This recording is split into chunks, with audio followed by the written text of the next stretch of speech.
Hello Vivaan എല്ലാവർക്കും സുഖാണെന്ന് വിശ്വസിക്കുകയാണ്. വിംബിൾ അക്കാദമിയുടെ കീഴിലായിട്ട് സംഘടിപ്പിക്കുന്ന സൗജന്യ വെബിനാറാണ് ഇവിടെ നടക്കാനിരിക്കുന്നത്.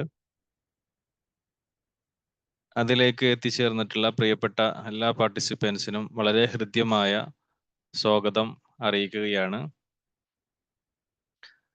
വിംബിൾ അക്കാദമിയെ സംബന്ധിച്ചിടത്തോളം മെന്റൽ ഹെൽത്ത് പ്രൊഫഷണൽസിന് കുറച്ചുകൂടി സ്കിൽഡ് ആകാനുള്ള, കോൺഫിഡൻ്റ് ആകാനുള്ള രീതിയിൽ അഫോർഡബിൾ ആയിട്ടുള്ള രീതിയിൽ കോഴ്സുകൾ സംഘടിപ്പിക്കുക, അവയർനെസ് സെഷനുകൾ സംഘടിപ്പിക്കുക എന്നതാണ് ഈ ഒരു പ്ലാറ്റ്ഫോമിലൂടെ പ്രധാനമായിട്ട് നമ്മൾ ഉദ്ദേശിക്കുന്നത്.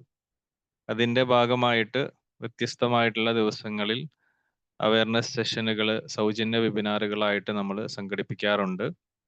സൈക്കോ തെറാപ്പിയുമായി ബന്ധപ്പെട്ടിട്ടുള്ള ഒരു സീരീസാണ് നിസാവ് സാറ് സാധാരണ രീതിയിൽ കഴിഞ്ഞ ആഴ്ചകളിലൊക്കെ ആയിട്ട് നമുക്ക് മുമ്പിലേക്ക് വരാറുള്ളത്. ഇന്ന് സൈക്കോ തെറാപ്പി എന്നതിനേക്കാൾ അപ്പുറത്ത് കുറച്ചും കൂടി ഓരോ മെൻ്റൽ ഹെൽത്ത് പ്രൊഫഷണലും വളരെ ഫണ്ടമെൻ്റലായിട്ട് ഏറ്റവും ബേസിക് ആയിട്ട് അറിഞ്ഞിരിക്കേണ്ട ക്ലിനിക്കൽ ഡയഗ്നോസിസിനെ കുറിച്ചിട്ടുള്ള ഒരു ചർച്ചയാണ് ഇന്ന് നമ്മൾ ഇവിടെ നടത്താൻ ഉദ്ദേശിക്കുന്നത്. കാരണം ആ ഒരു ഡയഗ്നോസിസ് എന്ന് പറയുന്നത്, ക്ലിനിക്കൽ ഡയഗ്നോസിസ് അറിയുക എന്നുള്ളത് വളരെ ബേസിക് ആയിട്ടുള്ള ഒരു കാര്യമാണ്. എന്നാൽ മാത്രമാണ് അതിൻ്റെ ഒരു നെക്സ്റ്റ് സ്റ്റെപ്പായിട്ട് നമുക്ക് എങ്ങനെയാണ് മുന്നോട്ട് പോകേണ്ടത് എന്ന് നമുക്ക് തീരുമാനിക്കാൻ സാധിക്കുകയുള്ളൂ. അപ്പോൾ ആ രീതിയിൽ ഇന്നത്തെ ഒരു സെഷൻ തീർച്ചയായിട്ടും വളരെ നന്നായിട്ട് തന്നെ മുന്നോട്ട് കൊണ്ടുപോകാൻ സാധിക്കും. അത് കൃത്യമായിട്ട് മനസ്സിലാക്കി നമുക്ക് മുന്നോട്ട് പോകാൻ എല്ലാവർക്കും കഴിയട്ടെ എന്ന് ആശംസിക്കുന്നു, പ്രാർത്ഥിക്കുന്നു. നിസാവ് സാറിനെ സംബന്ധിച്ചിടത്തോളം കാലിക്കറ്റ് സ്വദേശിയാണ്, കൺസൾട്ടന്റ് സൈക്കോളജിസ്റ്റ് ആണ്, തെറാപ്പിസ്റ്റ് ആണ്. വിംബിൾ അക്കാദമിയിൽ വ്യത്യസ്തമായിട്ടുള്ള കോഴ്സുകൾ CBT, DBT അടക്കമുള്ള വളരെ റെലവൻ്റ് ആയിട്ടുള്ള കോഴ്സുകൾക്ക് നേതൃത്വം വഹിക്കുന്നത് നിസാവ് സാറാണ്. സാറിനെ പ്രത്യേകം ഈ ഒരു പ്ലാറ്റ്ഫോമിൽ പാർട്ടിസിപ്പൻസിന് പരിചയപ്പെടുത്തേണ്ട ആവശ്യമില്ല. എന്നിരുന്നാലും പുതുതായിട്ട് ആളുകൾ ജോയിൻ ചെയ്തിട്ടുണ്ടെങ്കിൽ അവർക്ക് മുമ്പിൽ ഒന്ന് പരിചയപ്പെടുത്തുക മാത്രമാണ് ഇവിടെ നിർവഹിച്ചിട്ടുള്ളത്. അപ്പോൾ ഇനിയുള്ള സെഷനുകളിലും നിങ്ങളുടെ എല്ലാവരുടെയും പാർട്ടിസിപ്പേഷൻ ഉണ്ടാകണം. നമ്മുടെ ഗ്രൂപ്പുകളിലൊക്കെ ജോയിൻ ചെയ്യുക. CBTയുടെ ഒരു നെക്സ്റ്റ് വർക്ക്ഷോപ്പ് അടുത്ത ദിവസം തന്നെ നമ്മൾ ആരംഭിക്കുന്നുണ്ട്. 5 ഡേയ്സിൻ്റെ വർക്ക്ഷോപ്പിൻ്റെ 15ാമത്തെ ബാച്ചാണ് നമ്മൾ ആരംഭിക്കാൻ പോകുന്നത്. അത് തൊട്ടടുത്ത ദിവസം തന്നെ നമ്മൾ ആരംഭിക്കുകയാണ്. അപ്പോൾ താല്പര്യമുള്ളവർക്ക് ജോയിൻ ചെയ്യാം. അപ്പോൾ ഇന്നത്തെ സെഷൻ ഇവിടെ ആരംഭിക്കുകയാണ്. ഒരിക്കൽ കൂടി ഈ ഒരു പ്ലാറ്റ്ഫോമിലേക്ക് എത്തിച്ചേർന്നിട്ടുള്ള എല്ലാവർക്കും ഹൃദ്യമായിട്ടുള്ള സ്വാഗതം അറിയിക്കുകയാണ്. അതേപോലെ തന്നെ ഈ ഒരു സെഷൻ ലീഡ് ചെയ്യുന്നതിന് വേണ്ടിയിട്ട് നിസാവ് സാറിനെ വളരെ സ്നേഹത്തോടെ ഇൻവൈറ്റ് ചെയ്യുന്നു. Nisav sir, please.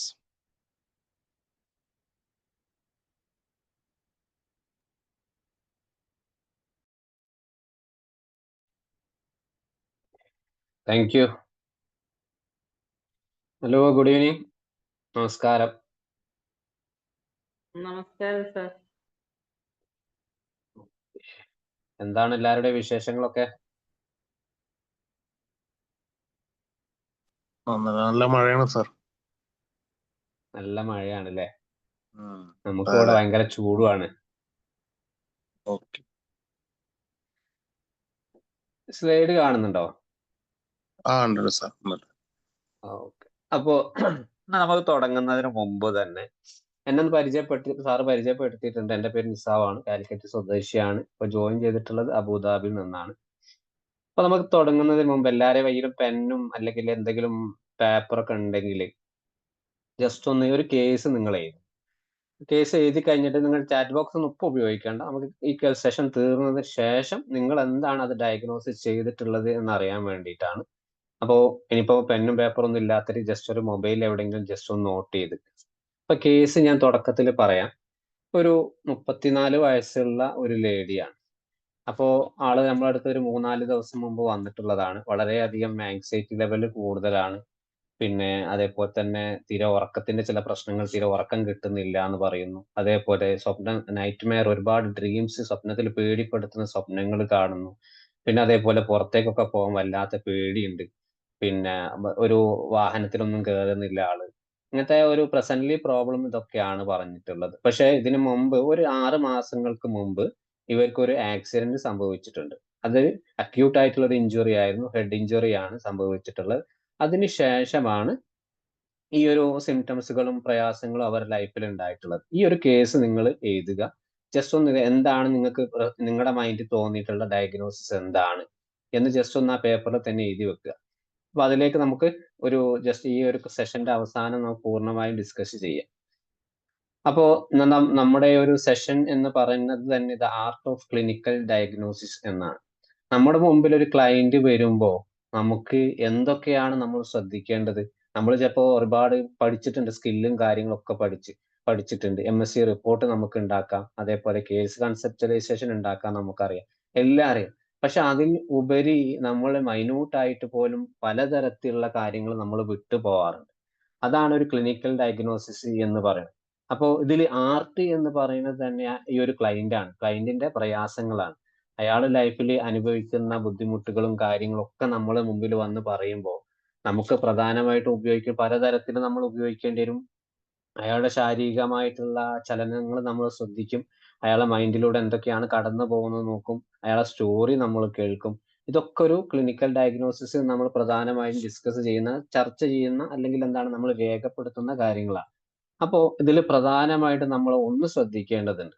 ഇതിൽ കോമ്പോണന്റ് ഓഫ് ദ ആർട്ട് എന്ന് പറയുമ്പോൾ ഒരു കൗൺസിലിംഗ് സെഷൻ നമ്മൾ ആരംഭിക്കുന്ന സമയത്ത് ആദ്യമായിട്ട് നമ്മൾ ലിസണിങ് ആക്റ്റീവ് ലിസൺ എന്ന് നമ്മൾ ശ്രദ്ധയോടെ കേൾക്കുക എന്നുള്ളത് വളരെ ഇമ്പോർട്ടന്റ് ആയിട്ടുള്ള കാര്യമാണ്. അപ്പോ ഈ ഇമ്പോർട്ടന്റ് ആയിട്ട് കാര്യം എന്ന് പറയുന്നത് നമ്മൾ ക്ലയന്റിനെ പൂർണ്ണമായിട്ട് നമ്മൾ കേൾക്കുന്നതിനപ്പുറം രോഗിയുടെ ഈ ഒരു ഫേഷ്യൽ എക്സ്പ്രഷൻ, ബോഡി എക്സ്പ്രഷൻ ശ്രദ്ധിക്കുന്നതിനപ്പുറം നമ്മൾ വേറൊരു കാര്യങ്ങളും ഈ ആക്റ്റീവ് ലിസണിൽ നമ്മൾ ശ്രദ്ധിക്കേണ്ടത് രോഗി എന്ത് പറയുന്നു എന്നതിനേക്കാൾ പ്രധാനമാണ് ആ ക്ലയന്റ് നമ്മുടെ മുമ്പിൽ എന്താണ് കാണിക്കുന്നത്.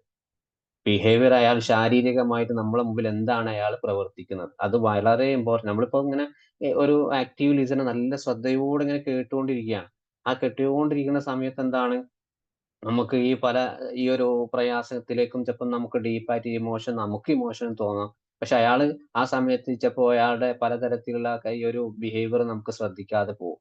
അപ്പോ പ്രധാനമായിട്ടും ഈ ആക്റ്റീവ് ലിസണിങ് നടക്കുന്ന സമയത്ത് വളരെയധികം നമ്മൾ ശ്രദ്ധിക്കേണ്ടതാണ് ആ ഒരു ക്ലയന്റ് നമ്മുടെ മുമ്പിൽ എന്താണ് പ്രവർത്തിക്കുന്നത്, എന്ത് കാര്യങ്ങളാണ് കാണിച്ചപ്പോ മുഖം അങ്ങോട്ട് തിരിഞ്ഞു നോക്കിയിരിക്കാം, ചിലപ്പോ തല താഴോട്ടിരിക്കാം, ചിലപ്പോ അയാൾ വേറെ എന്തെങ്കിലും സംസാരിക്കുന്നതിന്റെ മൊബൈൽ നോക്കിയിരിക്കാം, അല്ലെങ്കിൽ അയാൾ ഒരു ഷർട്ടൊക്കെ എടുത്ത് ഇടയ്ക്കൊക്കെ ഇങ്ങനെ അങ്ങോട്ടും ഇങ്ങോട്ടും മാറ്റുന്നതായി കാണാം. പലതരത്തിലുള്ള കാര്യങ്ങൾ കാണാം. ഇവിടെ നമ്മൾ ഉപയോഗിക്കേണ്ട ആക്റ്റീവ് ലിസണിൽ open ended and close ended question ആണ്. അപ്പോ ഒരു ഓപ്പൺ എൻഡഡ് ക്വസ്റ്റ്യൻ എന്ന് പറയുന്ന സമയത്ത് തുറന്ന ചോദ്യങ്ങളാണ് നമുക്ക് അവരോട് ചോദിക്കാണ്. അതായത് ഒരു രോഗി അല്ലെ ക്ലയന്റിനെ നമ്മൾ സ്വതന്ത്രമായിട്ട് സംസാരിക്കാൻ പ്രേരിപ്പിക്കുക എന്നുള്ളതാണ്. അപ്പൊ ഈ ഒരു തുടക്ക സമയത്ത് തന്നെ ആളെങ്ങനെ ഒരു ഓപ്പൺ അപ്പ് ആയിട്ട് നമ്മളോട് സംസാരിക്കുക.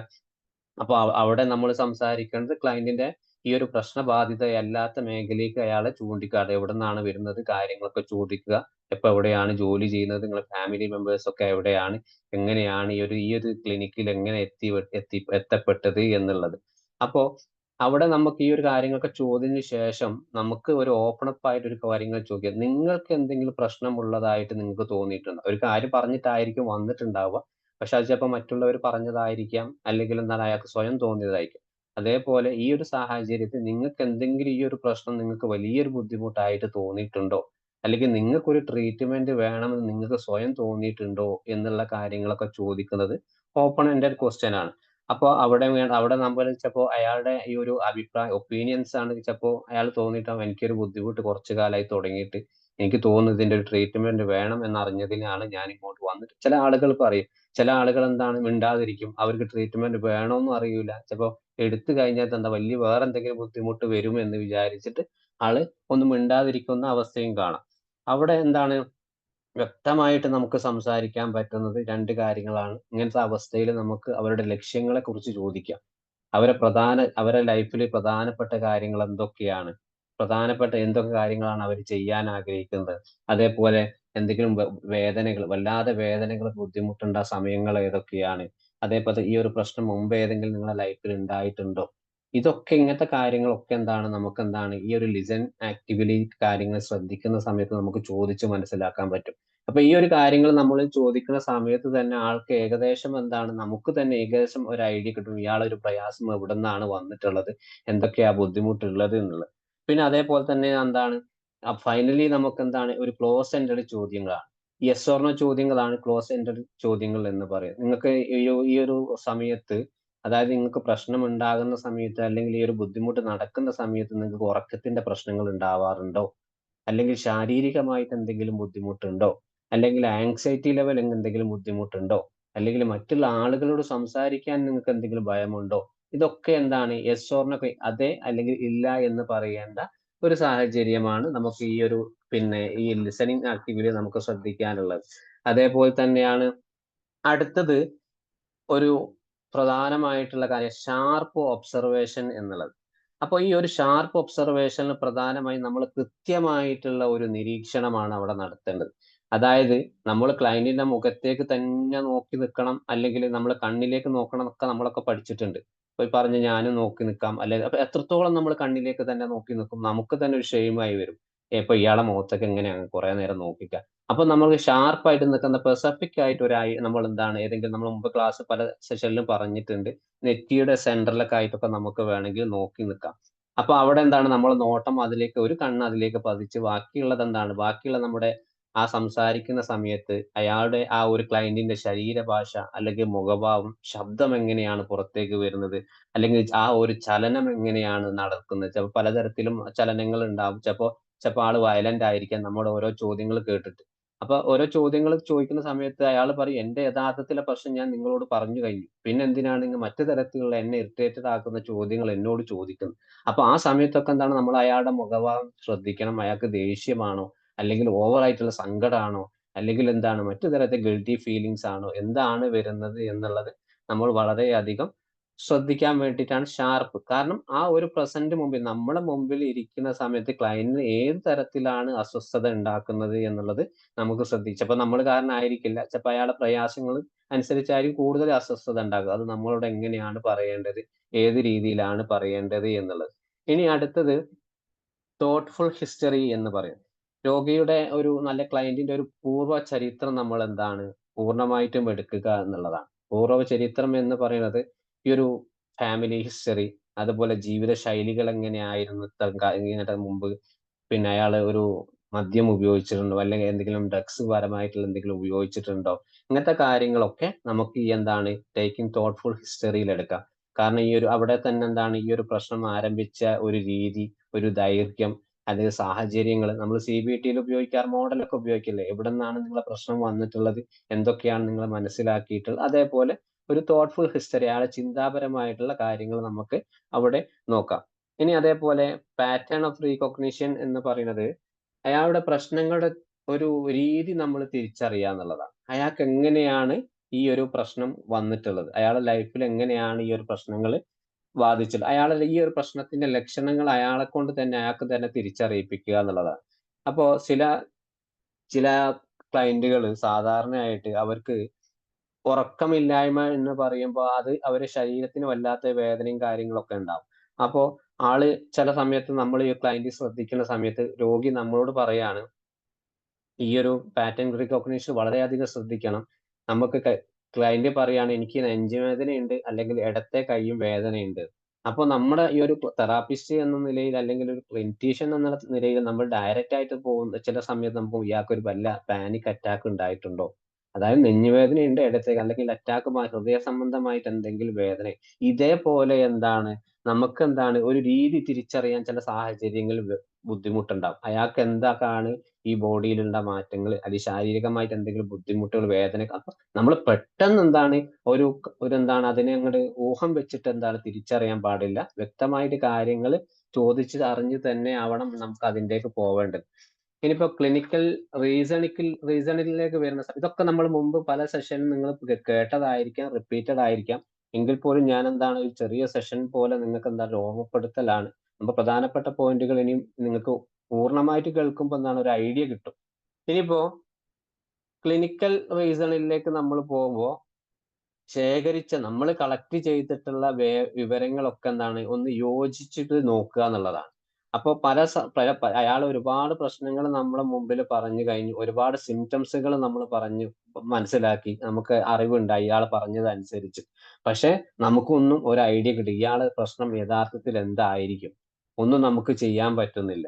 അപ്പൊ അവിടെ നമ്മൾ എന്താണ്, അവിടെ ഈ ICD പോലെയുള്ള പിന്നെ ICD 10 11 അല്ലെ DSM-5 പോലെയുള്ള ടെക്സ്റ്റ് ബുക്സുകൾ ഉപയോഗിച്ച് അല്ലെങ്കിൽ ക്ലിനിക്കൽ ഡയഗ്നോസിസ് ഉപയോഗിക്കുന്ന ടൂൾസുകൾ ഉപയോഗിച്ച് നമ്മൾ എന്താണ് ക്ലയന്റ് പറഞ്ഞിട്ടുള്ള സിംറ്റംസുകൾ എന്തൊക്കെയാണ്, അല്ലെങ്കിൽ നമുക്ക് പറഞ്ഞിട്ടുള്ള സിംറ്റംസുകൾ എന്തൊക്കെയാണ്. ഉദാഹരണം പറയുകയാണെങ്കിൽ ആങ്സൈറ്റിയുടെ സിംറ്റംസുകൾ എന്തൊക്കെയാണ് അയാൾ പറഞ്ഞിട്ടുള്ളതും, സിംറ്റംസ് എന്താണ് ICD-യിൽ എന്താണ് പറഞ്ഞിട്ടുള്ളത്, DSM-ൽ എന്താണ് പറഞ്ഞിട്ട് രണ്ടും കൂടി യോജിപ്പിച്ച് നോക്കിയിട്ട് ക്ലയന്റിനെ പറഞ്ഞ് മനസ്സിലാക്കുക. ഇതാണ് ശരിക്കുമുള്ള ഒരു ആങ്സൈറ്റി. നിങ്ങൾ പറഞ്ഞതിൽ നിന്നും ഒരുപാട് വ്യത്യാസമുണ്ട് ഒരു യഥാർത്ഥത്തിലുള്ള ഒരു ആങ്സൈറ്റി അല്ലെങ്കിൽ ഡിപ്രഷൻ എന്ന് പറയുന്നത്.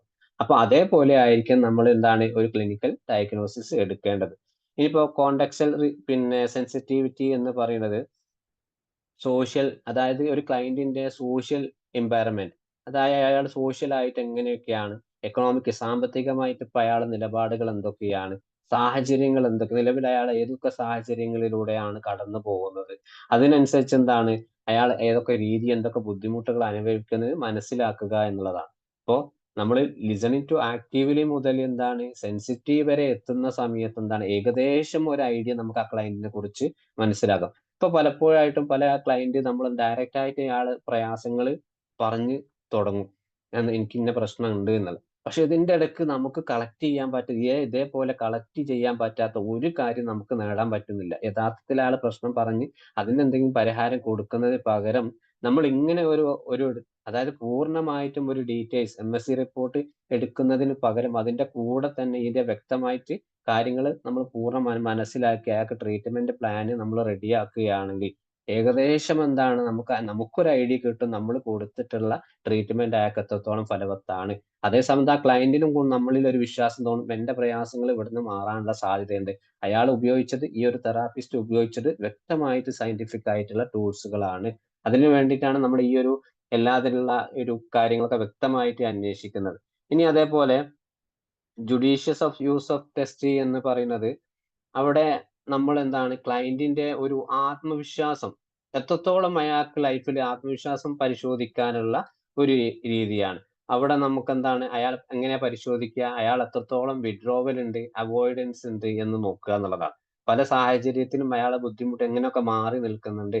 ഇപ്പൊ അടുത്ത കാലത്ത് നമ്മുടെ അടുത്തൊരു കേസ് വന്ന സമയത്ത് അയാൾക്ക് വല്ലാത്ത സാമ്പത്തികമായിട്ട് ബുദ്ധിമുട്ട് വന്നു. അപ്പൊ ആ ബുദ്ധിമുട്ട് വന്ന സമയത്ത് അയാൾക്ക് മെന്റലി ഡിസപ്പിയർഡ് ആയി മോശമായിട്ടുള്ള സാഹചര്യത്തിലേക്ക് പോയി, മദ്യം ഉപയോഗിച്ച് തുടങ്ങി, പല സാഹചര്യത്തിൽ അയാൾക്ക് പോയി. പക്ഷെ ആ സമയത്ത് എന്താണ് വീട്ടുകാര് ഇത്രയും 15-16 കൊല്ലം കുടുംബം പോറ്റിയിട്ടുള്ള അയാളെ ഈ ഒരു ബിസിനസ് പൊട്ടിയ സമയത്ത് പൂർണ്ണമായിട്ടും വിഡ്രോവൽ അയാൾ ഒഴിവാക്കി. അതേപോലെ തന്നെയാണ് വിഡ്രോവൽ ആവുന്നത് അവോയ്ഡൻസ് ചെയ്യുന്ന സമയത്ത് എന്താണ് ഈ ഒരു ക്ലയന്റിന് എന്നെ ശ്രദ്ധിക്കാൻ ആരുമില്ല, എനിക്കൊരു ബുദ്ധിമുട്ട് വന്നപ്പോൾ എന്നെ സഹായിക്കാൻ ആരുമില്ല, എന്റെ അവസ്ഥ മനസ്സിലാക്കുന്നില്ല എന്നുള്ള ടെൻഷൻ കാരണം എന്താണ് അയാൾ ഒരു സേഫ്റ്റി ബിഹേവിയർ ആയി ഉപയോഗിക്കും, പൂർണ്ണമായിട്ടും ഒരു മദ്യത്തിലേക്ക് പോവുക എന്നുള്ളത്. എനിക്ക് തന്നെ ഒരിക്കലും തിരിച്ചറിയാൻ പാടില്ല, എന്റെ വിഷമങ്ങൾ അങ്ങനെ അങ്ങോട്ട് തീരട്ടെ എന്നുള്ളത്. അതൊരിക്കലും അയാൾ തെറ്റായിട്ടുള്ള ധാരണകളായിരുന്നു എന്നുള്ളത് വേറെ സത്യം. അപ്പൊ ഇതേ രീതിയിൽ എന്താണ് മാക്സിമം എന്താണ് ഈ ഒരു പ്രശ്നം വന്നതിന് ശേഷം ഇയാളെ എത്രത്തോളം അവോയ്ഡ് ചെയ്തിട്ടുണ്ട്, അല്ലെങ്കിൽ ഇയാൾ മറ്റുള്ള ആളുകളിൽ നിന്നും ഒഴിഞ്ഞു മാറി നടക്കുന്നുണ്ട്, ആ ഒരു രീതിയിലാണ് ജുഡീഷ്യസ് യൂസ് ഓഫ് ടെസ്റ്റ് എന്ന് പറയുന്നത്. ഓക്കെ, ഇതുവരെ ഓക്കെ അല്ലേ?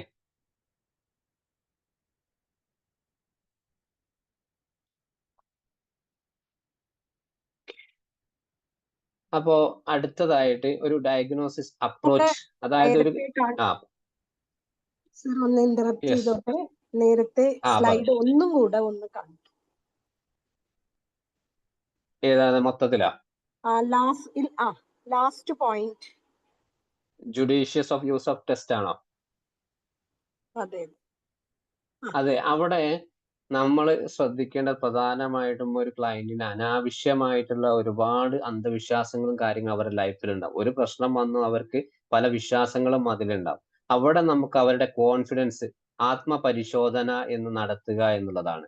അവർക്കൊരു പ്രശ്നം വന്നു കഴിഞ്ഞാൽ അവർ ഈ ഒരു പ്രയാസം ഇപ്പം അനുഭവിച്ചുകൊണ്ട് എന്തുമായിക്കോട്ടെ അവർ ലൈഫിൽ എത്രത്തോളം ആളുകൾ അയാൾ ഒഴിവാക്കിയിട്ടുണ്ട്, അല്ലെങ്കിൽ ഈ ഒരു ക്ലയന്റ് മറ്റുള്ള ആളുകളിൽ നിന്ന് ഈ ഒരു പ്രയാസം കാരണം ഒഴിഞ്ഞു മാറി നടക്കുന്നുണ്ട്. കാരണം അയാൾക്ക് എല്ലാത്തിനും എന്താണ് ഒരു അകൽച്ച ഉണ്ടായിക്കണം, ഒരു ലോൺലിനെസ് ഫീലിങ്സ് ഉണ്ടാവാം. മറ്റൊരു കേസ് പറയുകയാണെങ്കിൽ, പിന്നെ ഒരു ബ്രേക്കപ്പ് ആയിട്ടുള്ള ഒരു പെൺകുട്ടി, അയാൾക്ക് പെൺകുട്ടിക്ക് എന്താണ് ചിന്ത, പെട്ടെന്ന് എല്ലാത്തിൽ നിന്നും അകന്ന് ഒരു മാറി നിൽക്കുക, എന്താണ് ഈ ഒരു ബ്രേക്കപ്പിന് ശേഷം എനിക്ക് ആരെയും സ്നേഹിക്കാൻ കഴിയില്ല, എനിക്ക് ഇതുപോലെ ഒരു പാർട്ട്ണർ എനിക്ക് കിട്ടില്ല എന്റെ ലൈഫിൽ. ഇങ്ങനൊക്കെ ചിന്താഗതി വരുമ്പോ എന്താണ് ആളുകൾ കുറ്റപ്പെടുത്തിയിട്ടുണ്ടാവും ഈ പെൺകുട്ടിയെ. പലതരത്തിൽ എന്തായിട്ടുള്ള ഒരു പിന്നെ ഫിസിക്കലി ആയിട്ടുള്ള അബ്യൂസ്മെന്റ് നടത്തിയിട്ടുണ്ടാവും.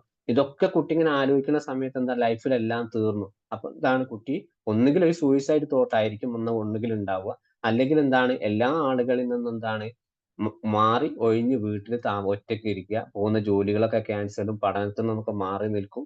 പിന്നെ അതേപോലെ പിന്നെന്താണ് ചിലപ്പോൾ വീട്ടിൽ നിന്നൊക്കെ ഇറങ്ങി പോവാനുള്ള സാധ്യതകളുണ്ട്. കാരണം എല്ലാത്തിനും ഒരു ഒഴിഞ്ഞു മാറുന്ന ആ ഒരു രീതിയാണ് ജുഡീഷ്യസ് ഓഫ് ടെസ്റ്റ് എന്ന് പറയുന്നത്. ഓക്കെ അല്ലേ? Thank you sir. ഓക്കെ. ഇനി അടുത്തത് ഡയഗ്നോസിസ് നമ്മൾ ക്ലിനിക്കൽ ചെയ്യുന്ന സമയത്ത് നമ്മൾ ഏറ്റവും മെയിൻ ആയിട്ട് നമ്മുടെ അപ്രോച്ച് തന്നെയാണ്. അതായത് നമ്മൾ ഏതൊക്കെ രീതിയിലാണ് അപ്രോച്ച് ചെയ്യേണ്ടത്, ഒരു ക്ലിനിക്കിനെ ഒരു ക്ലയന്റ് വന്നു കഴിഞ്ഞാൽ ഏതൊക്കെ രീതിയിലാണ് നമ്മൾ ഇതൊക്കെ നമുക്കറിയാം. പക്ഷെങ്കിൽ ആ സമയത്ത് നമ്മൾ ശ്രദ്ധിക്കേണ്ട ചില കാര്യങ്ങളുണ്ട്. അതായത് അപ്പിയറൻസ് വളരെയധികം പ്രധാനമാണ്. നമ്മൾ കുറച്ച് കൂളായി ഡീസന്റ് ആയിട്ടിരുന്നാലും നമ്മൾ വളരെ ശ്രദ്ധിക്കും. നമ്മൾ അയാളെ മുമ്പിൽ ഇരിക്കുമ്പോൾ നമ്മൾ ഡ്രസ്സ് വെല്ലായിരിക്കണം, സംസാരിക്കുന്നത് വളരെ കാമായിരിക്കണം, എമ്പതറ്റിക്കലായിരിക്കും. ഇതൊക്കെ നമ്മളെ ചിന്തകളാണ്.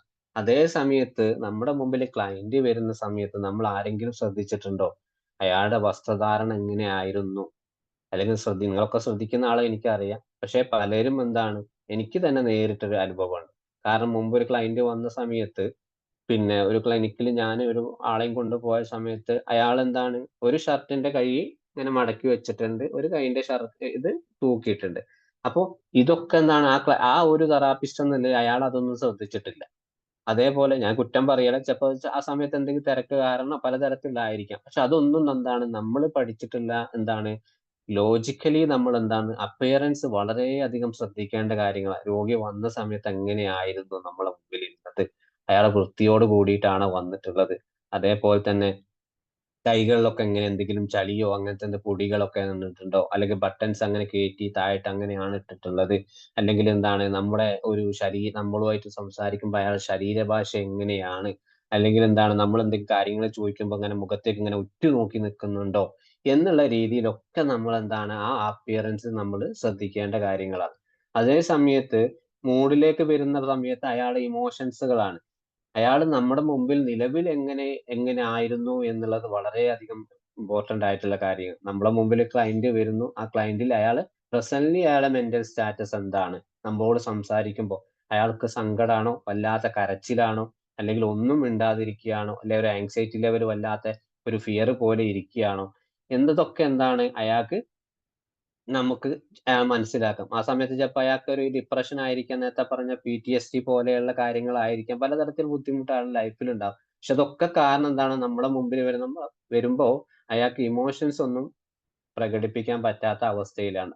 അപ്പൊ ആ അവസ്ഥ നമുക്കൊന്ന് മനസ്സിലാക്കാൻ വേണ്ടിയിട്ട് ഇത് വേണമെങ്കിൽ നമുക്ക് ചില മിറാക്കിൾ ക്വസ്റ്റ്യൻസ് ഒക്കെ CBT ഉപയോഗിക്കുന്ന മിറാക്കിൾ ക്വസ്റ്റ്യൻസ് ഒക്കെ നമുക്ക് അവിടെ ഉപയോഗിക്കാം. അപ്പൊ നിങ്ങൾ എന്തിനാണ് വന്നിട്ടുള്ളത്, എന്താണ് യഥാർത്ഥത്തിൽ നിങ്ങളുടെ ഈ ഒരു അലട്ടുന്ന പ്രയാസങ്ങൾ. ഈ അലട്ടുന്ന പ്രയാസങ്ങൾ എന്ന് പറയുമ്പോൾ തന്നെ ചില ക്ലയന്റ് ഇങ്ങനെ കരച്ചിലങ്ങ് തുടങ്ങും. അത് കേൾക്കുമ്പോൾ നമുക്കും വല്ലാത്ത സങ്കടമാവും. ആ സങ്കടത്തിൽ നമ്മൾ പതറിപ്പോവരുത്. അപ്പൊ ഇങ്ങനത്തെ ഒരു സിറ്റുവേഷൻ അവർക്ക് വരുമ്പോൾ നിങ്ങൾക്ക് ഇപ്പൊ എന്താണ് ഈ ഒരു മൊമെന്റിൽ അല്ലെങ്കിൽ നമ്മുടെ മുമ്പിൽ ഇരിക്കുന്ന സമയത്ത് നിങ്ങൾക്ക് എങ്ങനെയുണ്ട്, ഇവിടെ വന്നതിന് ശേഷം എന്നോട് എന്തെങ്കിലും സംസാരിച്ച ശേഷം നിങ്ങളെ ഫീലിങ്സിനൊക്കെ ചില മാറ്റങ്ങൾ ഉണ്ടോ എന്നൊക്കെ വേണമെങ്കിൽ എന്താണ് അവരുടെ ആ മൂഡ് ഒന്ന് ചെറിയൊരു ചേഞ്ചസ് വരുത്താൻ വേണ്ടിയിട്ട് നമുക്ക് അവരോട് സംസാരിക്കാം. പ്രശ്നത്തിന് ഡയറക്റ്റ് ആയിട്ട് പോകണമെന്നില്ല, പക്ഷെ ആ മൂഡൊന്ന് ചേഞ്ച് ചെയ്യാൻ വേണ്ടിയിട്ട് നമുക്ക് മാറ്റാം. ഇനി അടുത്തത് തോട്ട് പ്രോസസ്സാണ്. അവരുടെ ചിന്താശൈലി എങ്ങനെയാണ്, അവരുടെ ചിന്തകൾ എന്താണ്, ലോജിക്കലായിട്ട് നല്ല രീതിയിൽ തന്നെയാണോ പോണത്, അല്ലെങ്കിൽ എന്താണ് യാതൊരു കണക്ഷനും ഇല്ലാത്ത ചിന്തകളാണ് അവരുടെ മനസ്സിൽ. ചില കാര്യങ്ങൾ നമ്മൾ പറയാറുണ്ട് ചില ഫാമിലി കേസുകൾ, നമ്മൾ അവരോട് എന്തെങ്കിലും കാര്യങ്ങൾ ഭാര്യനോട് ചോദിക്കുന്ന സമയത്ത് നിങ്ങളുടെ ലൈഫിൽ നിന്നൊക്കെ പ്രശ്നങ്ങൾ ഉണ്ടായിട്ടുണ്ടോ?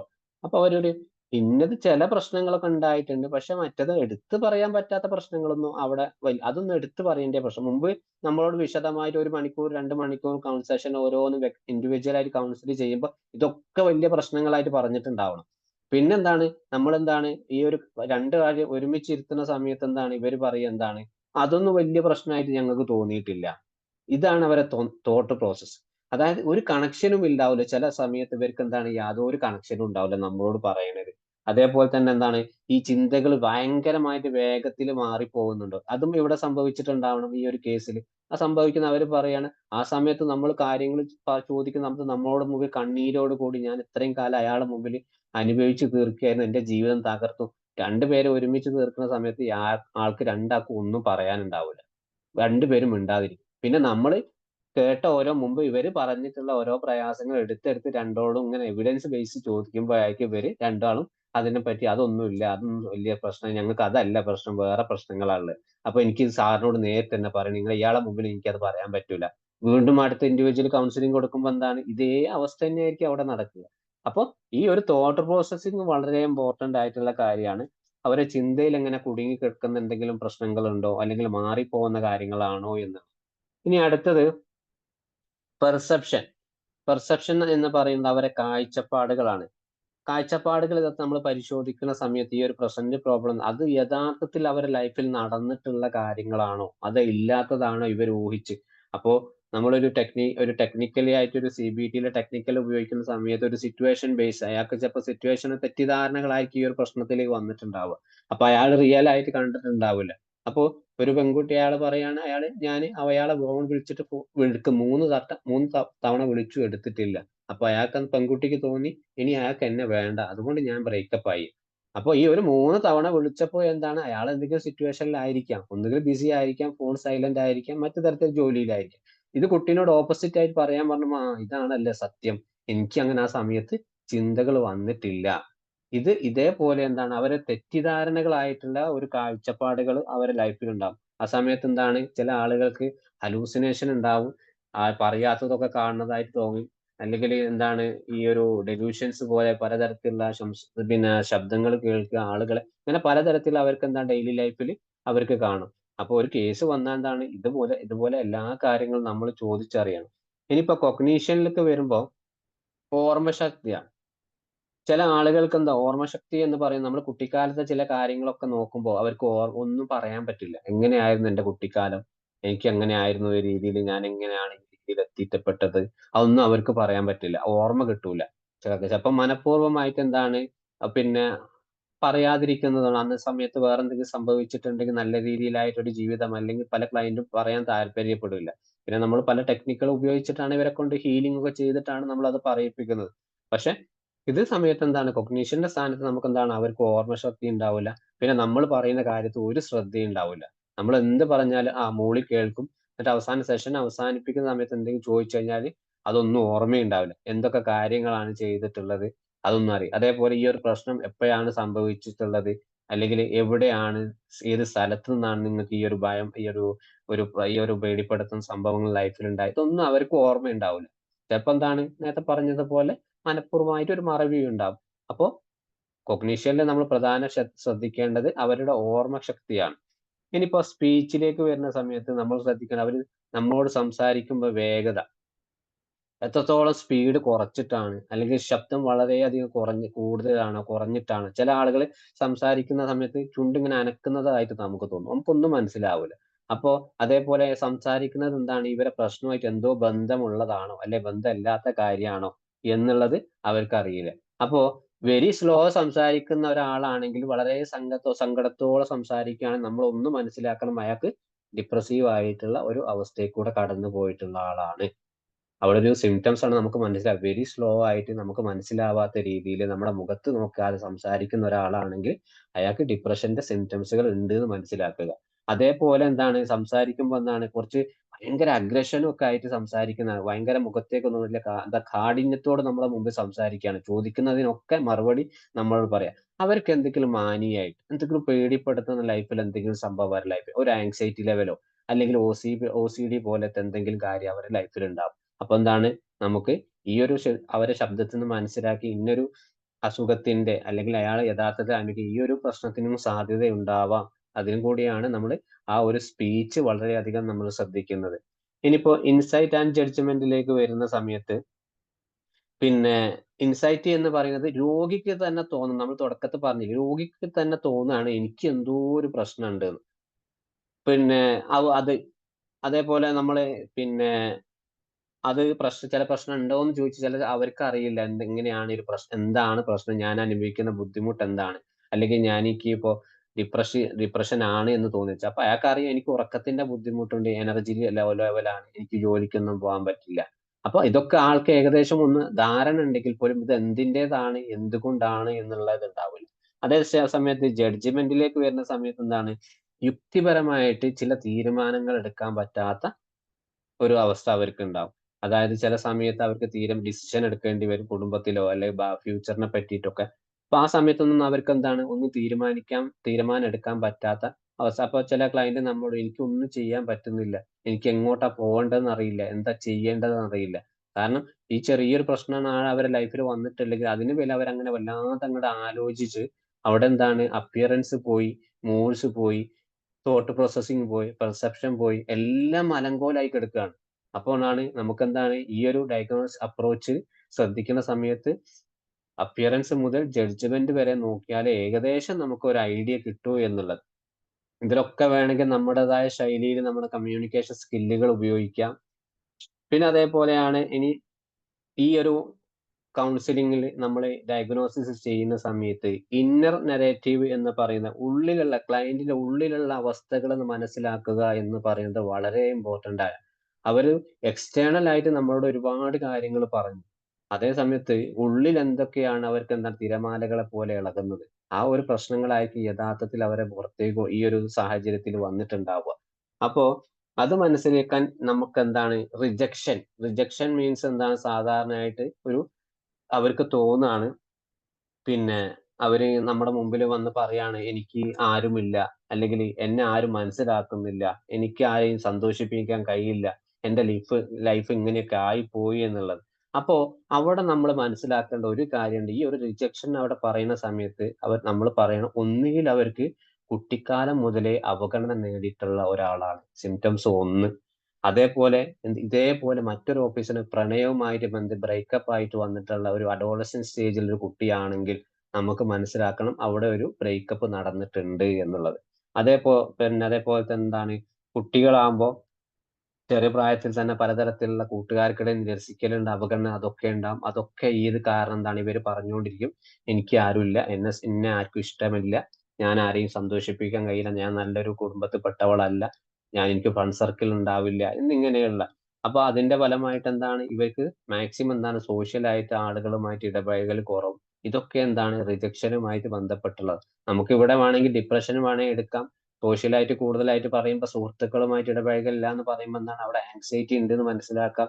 പിന്നെ അതേപോലെ തന്നെ ചെറുപ്പകാലത്തുള്ള ആ ഒരു സങ്കടത്തോട് പറയുമ്പോൾ അവിടെ എന്തെങ്കിലും ഒരു ട്രോമ ഉണ്ട് എന്ന് മനസ്സിലാക്കാം. ആ കേസിൽ പലതരത്തിലും നമുക്ക് അവിടേക്ക് പോവാം.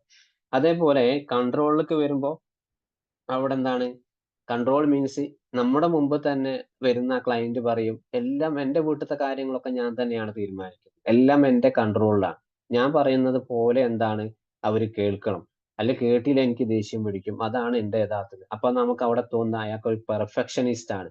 അവിടെ എന്താണ്, വേണമെങ്കിൽ പാരനോയിഡ് പേഴ്സണാലിറ്റി ആവാം, അല്ലെങ്കിൽ OCPD ആവാം, അല്ലെങ്കിൽ OCD ആവാം. ഇതൊക്കെ നമുക്ക് എന്താണ് നമ്മുടെ ഒരു തെറാപ്പിസ്റ്റ് എന്ന നിലയിൽ നമുക്ക് ജസ്റ്റ് നമ്മുടെ മൈൻഡിലോ ഓടിപ്പോകേണ്ട കാര്യങ്ങളാണ് ഈ ഒരു കൺട്രോളിനെ കുറിച്ച് അയാൾ പറയുമ്പോൾ.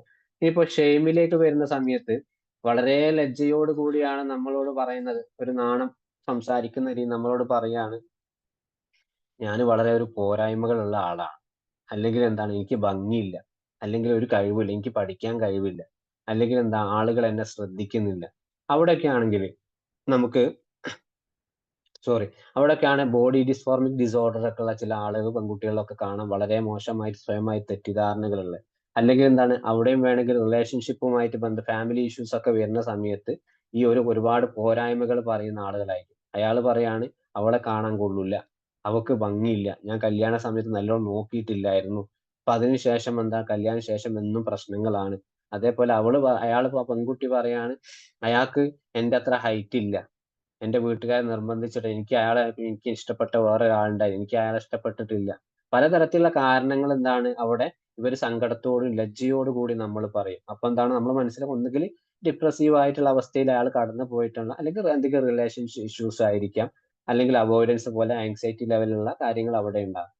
അതേപോലെ ഇനി ഹെൽപ്ലെസ്നെസ്സിലേക്ക് വരികയാണെങ്കിലോ, ചില ആളുകൾ നമ്മുടെ ക്ലയന്റ്, ഞാൻ എത്ര ശ്രമിച്ചാലും എനിക്ക് ഒന്നും നടക്കൂല, ഞാൻ ഈ ജീവിതം ഇത്രയും കാലം ഞാൻ ജീവിച്ചു, അതുപോലെ തന്നെ എനിക്ക് പോവാൻ വയ്യും, എനിക്ക് ഒരിക്കലും മാറാൻ കഴിയില്ല എന്നുള്ള ചിന്തകളുള്ള, അല്ലെങ്കിൽ എന്താണ് പരാജയം ഭാവം, അതായത് മുമ്പ് ചിലപ്പോ പല കാര്യങ്ങളും എന്തെങ്കിലും ഫെയിൽ ആയിട്ടുണ്ടാവും, അല്ലെങ്കിൽ ഏതെങ്കിലും കടുത്തമായിട്ട് സാഹചര്യത്തിലോ സിറ്റുവേഷനിൽ കടന്നു പോയിട്ടുള്ള ഒരാളായിരിക്കും, അല്ലെങ്കിൽ മുമ്പ് ഏതെങ്കിലും ഫിസിക്കൽ അബ്യൂസ് നടന്നിട്ടുള്ള ആളായിരിക്കും.